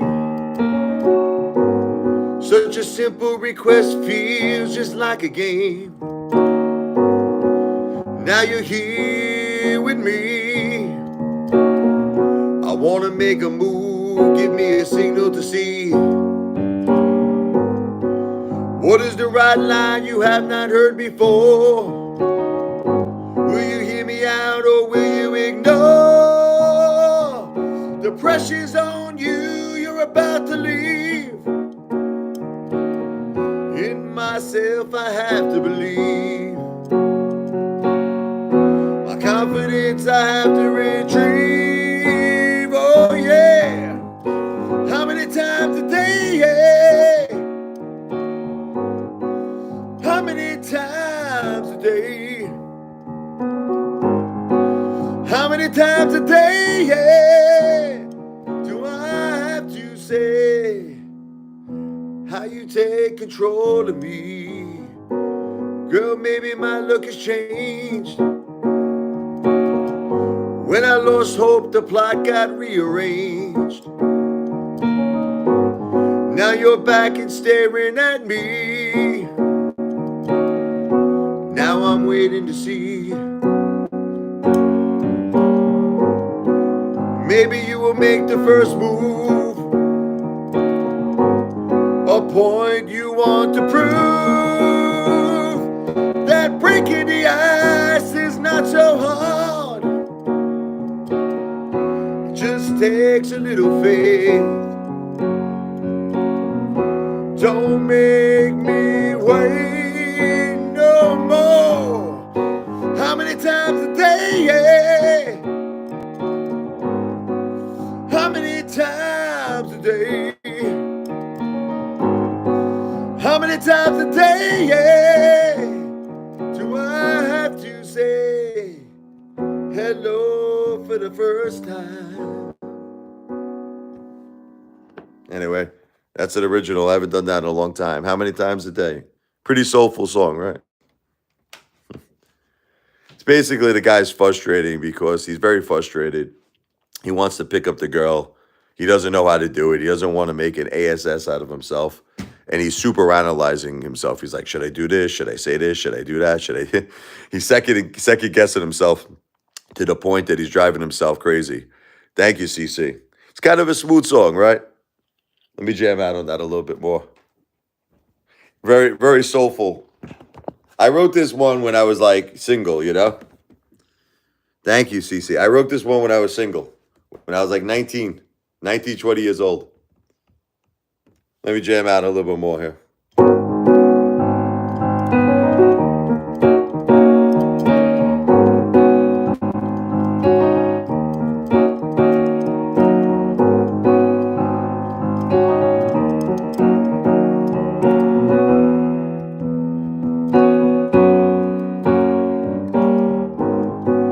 Girl, I want to know your name. Such a simple request feels just like a game. And now you're here with me. I want to make a move, give me a signal to see. What is the right line you have not heard before? Will you hear me out or will you ignore? The pressure's on you, you're about to leave. In myself I have to believe. My confidence I have to retrieve. Oh yeah. How many times a day, yeah? How many times a day? How many times a day, yeah, do I have to say hello for the first time. Need a nice saxophone, right? Right here, nice saxophone.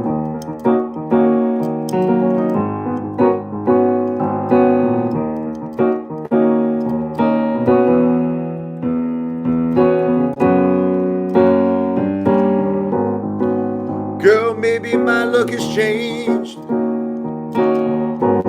When I lost hope, the plot got rearranged. Now you're back and staring at me. Now I'm waiting to see. Maybe you will make the first move, a point you want to prove, that breaking the ice is not so hard. It just takes a little faith. Don't make me wait no more. How many times a day, yeah? How many times a day? How many times a day, yeah, do I have to say hello for the first time? Nice saxophone right here.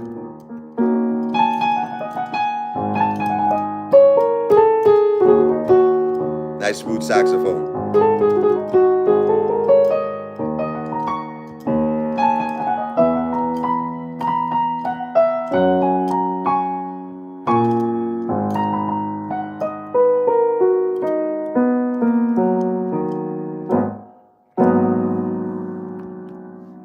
How many times a day? You know, people always say, oh, you're always doing the same stuff. I haven't done that in a long time.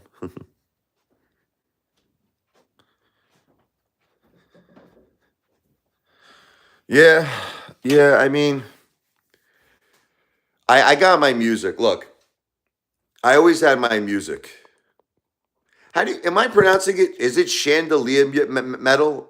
Thank you. Am I saying it right, or how do you say your name? Is it chandelier or chandelier? How do you say? Can you pronounce it for me? Oh, thank you. Chandelier.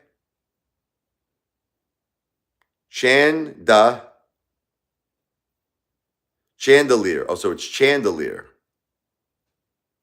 Chandelier. I got it. Chandelier. Thank you. Yeah, it's a little soulful on that one, right? Thank you. You know what I'm going to ask for, right? A small entertainment tip. Come on, do it. Do a small entertainment tip for the Apefather. My Cash App is right below in the chat. It's the $ Richard Levoi. You'll see it. The Back to the Future comment is pinned. The Back to the Future comment is pinned. How many times a day? But he's not. I know it sounds like he's talking about something sexual, right? Like how many times a day, meaning like you're thinking he wants to have sex like a whole bunch of times. And that's what everybody thinks. Everybody thinks it's a sexual. It's actually about a guy who's just procrastinating, you know? He's scared. He's a chicken shit. He's a coward. You know, and he sees this very good-looking girl and he wants to approach her. He wants to talk to her, but he's second guessing himself so much that he's driving himself freaking crazy. He's like, you know, what's the right line she hasn't heard before, you know? Like is she gonna laugh at me? Is she gonna make fun of me? So, you know, yeah, exactly. We've all been there. See, and I think when I wrote this, I was so young. I was like 19, 20. So I was really feeling that way back then. Now I don't give a shit. I'll go up to a girl now. I'll say, look, do you like chicken? I'll say, I like chicken. Let's go get chicken. I don't give a shit anymore, you know? But I'm saying, but when I was 19, you know, when I was 19, I was scared. I was like, am I gonna make a jackass out of myself? So that's the song. But everyone always used to say to me when I was young, they're like, how many times a day? You're talking about sex, right? How many times? Like 2 times a day, 3 times a day? I'm like, it's nothing to do with sex. Yeah, right. That's what I say. It's a great pickup line. You should try it sometime. You know what else is a great pickup line? It's right straight to the point. You go up to a girl And and let me tell you something. It really works. Go up to a girl, just say, single or married? Just like that. Si- are you single or married? She's going to give you an answer. She's going to, right? Listen, rather than to waste time, right? Go back and forth. Hey, my name is Richie. What's your name? All this bullshit, right? Single or married? Now, if she tells you she's married, well, then you know you got no shot, right? Look, think about this, right? If she says married, that's it. No, but that's it. It ends the conversation right away. If she says single, booyaka. Now you start talking, right? Now you start talking. Hey, why don't we be friends? You know, hey, my name is Richie. Now you can get into the conversation. You follow me? So that's the greatest pickup line. Single or married? That's it, right? If she tells you she's married, that's it. And if she tells you she's single, she's only saying that because she's interested, right? Cabiche. Oh man, I gotta start. I've been doing a lot of my jazz stuff again. I don't know if you've been noticing that. Yep, Chan Chan is in the house here. Chandelier.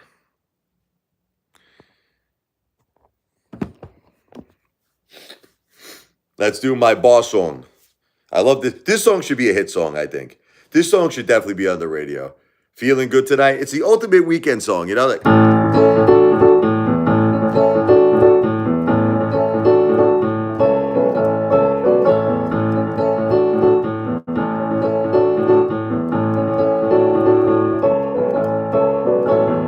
paychecks low, bills are high. All I want to do is get by to survive. Car broke down, can't get around. Now the bus takes me all over town. The landlord says my rent is late. Can't afford to go on a date. I know it's not the smartest thing to hit the bar, but I feel like a king.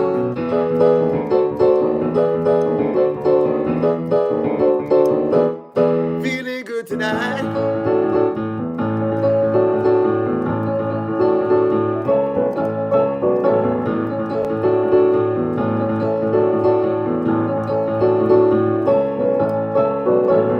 Woke up the next day, the party's over, I go back to work today. So bored, I cannot wait until Friday night when I can't take a break from the same old routine. I wanna feel like I'm in a dream. Reality is so overrated. I wanna feel like I am sedated.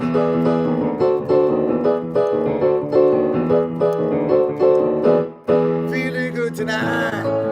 Guitar.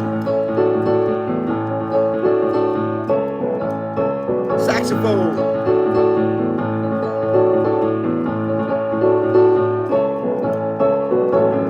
Woke up the next day, the party's over, I go back to work today. So bored, I cannot wait till Friday night when I can take a break. Oh!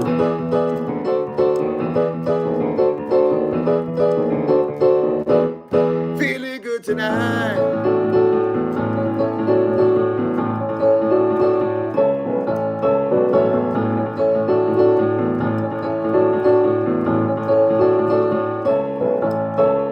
Yeah, I'm not sure if I only want to do a sax there or a guitar and a sax. We'll figure it out.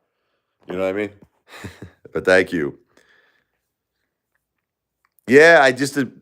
Thank you so much, bro. I used to play this with my band. I'm getting a band soon again. Look, I will tell you, I'm going to be getting very heavy with music again. I'm probably going to use this as an opportunity to really take music seriously in my life. You know, again, because how could I say this? You know, my wife would want me to be happy. She'd want me to be out there playing. You know, I definitely got. I think I got to get back there. I got to get back into the music because I'm very depressed, man. Yeah, she would. I'm very depressed. I'm so effing depressed over my wife. But I noticed that when I play music, I calm down. You know, that's why I do these lives too. A lot of people think they call me a beggar and all this stuff, but I'm trying to accomplish Like, I'm trying to accomplish two things at once, and this is what people don't understand. That's why I get so mad at these haters. These haters get me so friggin' aggravated. I'm trying to get back into the music. I'm trying to get everybody to learn the songs. And at the same time, that's why I don't want to do covers. I don't want to do covers. I really don't want to do covers. I want people to learn my music. I want people to learn my music. I'm tired of being a guy who's getting applauded to do Billy Joel. I love Billy Joel, but that's his music. I want people to learn my music. And I just want to get back out there. So I do these live streams as a way to promote my music. People don't understand. Putting aside the entertainment tips for my family, which is a beautiful thing because my kids need me.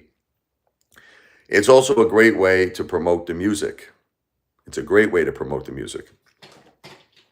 So they don't realize that, the haters, that I actually have a mission here, that I'm not just asking for entertainment tips. I'm promoting my music. That one's called Feeling Good Tonight. Another song I wrote. This is a depressing one. It fits my mood. It's called Let Me Buy You a Drink Tonight. Well, bro, she's an extension of you in a way. You were so tight and close. Oh my God, you have no idea. But you have to try to remember that you are who you are, and it's okay to be happy. Don't feel guilty. You're ironically Look, music still makes me happy. I'm not going to lie to you. Okay? When I play the piano, I'm happy. You're right, and a happy person is a better dad. You're right. Look, you're right. Everything you're saying is right, Chandelier. You're right. You're right. I'm trying. It's hard, okay? It's not an easy thing. It's not effing easy, but I'm trying. Here's let me buy you a drink tonight,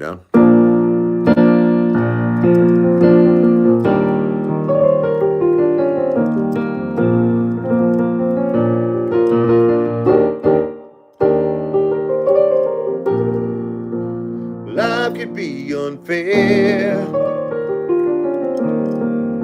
You give it all you got, but nobody cares. You're out there on your own to make your life happy or end up all alone. Can you stay with me a while? I need the company, I need to smile. Talk about the good old days. The years pass you by in such a fast way. Let me buy you a drink tonight. Cheers, my friends. I wish you a bright future for your family. Please forgive me, 'cause tonight I'm feeling lonely. Thank you for the company.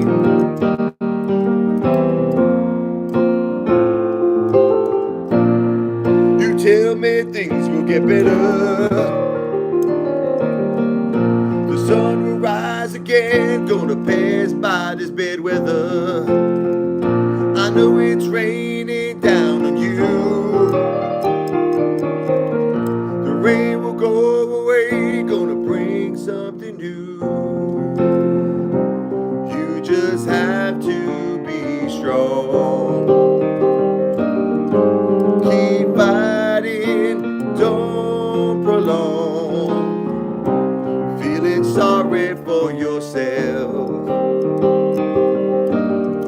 Time to rise above. We're gonna take the whiskey off the shelf. Let me buy you a drink tonight. Cheers, my friends. I wish you a bright future for your family. Please forgive me, 'cause tonight I'm feeling lonely. Thank you for the company.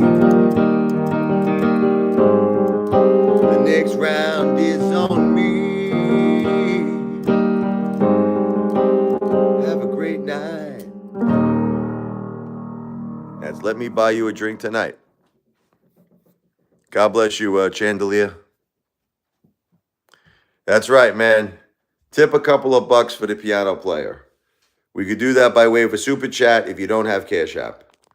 Or if you have Cash App, it's right below. You'll see the Back to the Future comment that's pinned below in this chat. It says my Cash App, the $ Richard Levoi. It's right below you. You see the pinned comment? Back to the Future. It's the $ Richard Levoi. $ capital RICHARD capital LEVOI. Yeah, I should have been in The Sopranos. You're right. I should have been a major character, not a side character. I should have been up there with Tony, baby. Tony Soprano. There's only one James. You know, James Gandolfini actually had the same birthday as my wife, Jennifer. September 18th. Pretty incredible.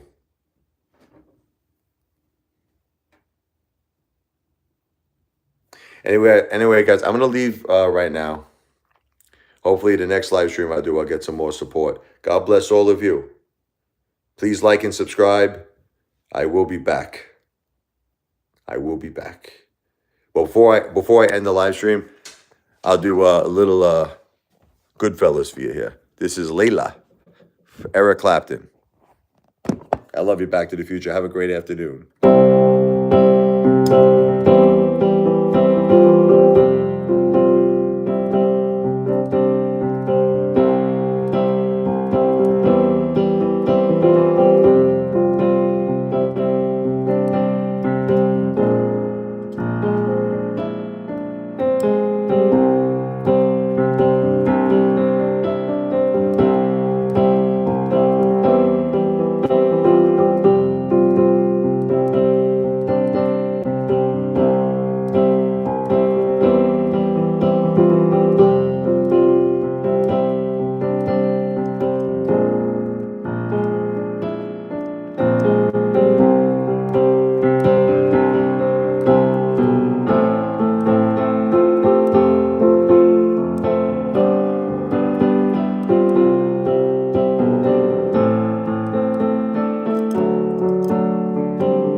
That's from the movie Goodfellas. That's the ending of Layla by Eric Clapton. God bless all of you. I will be back.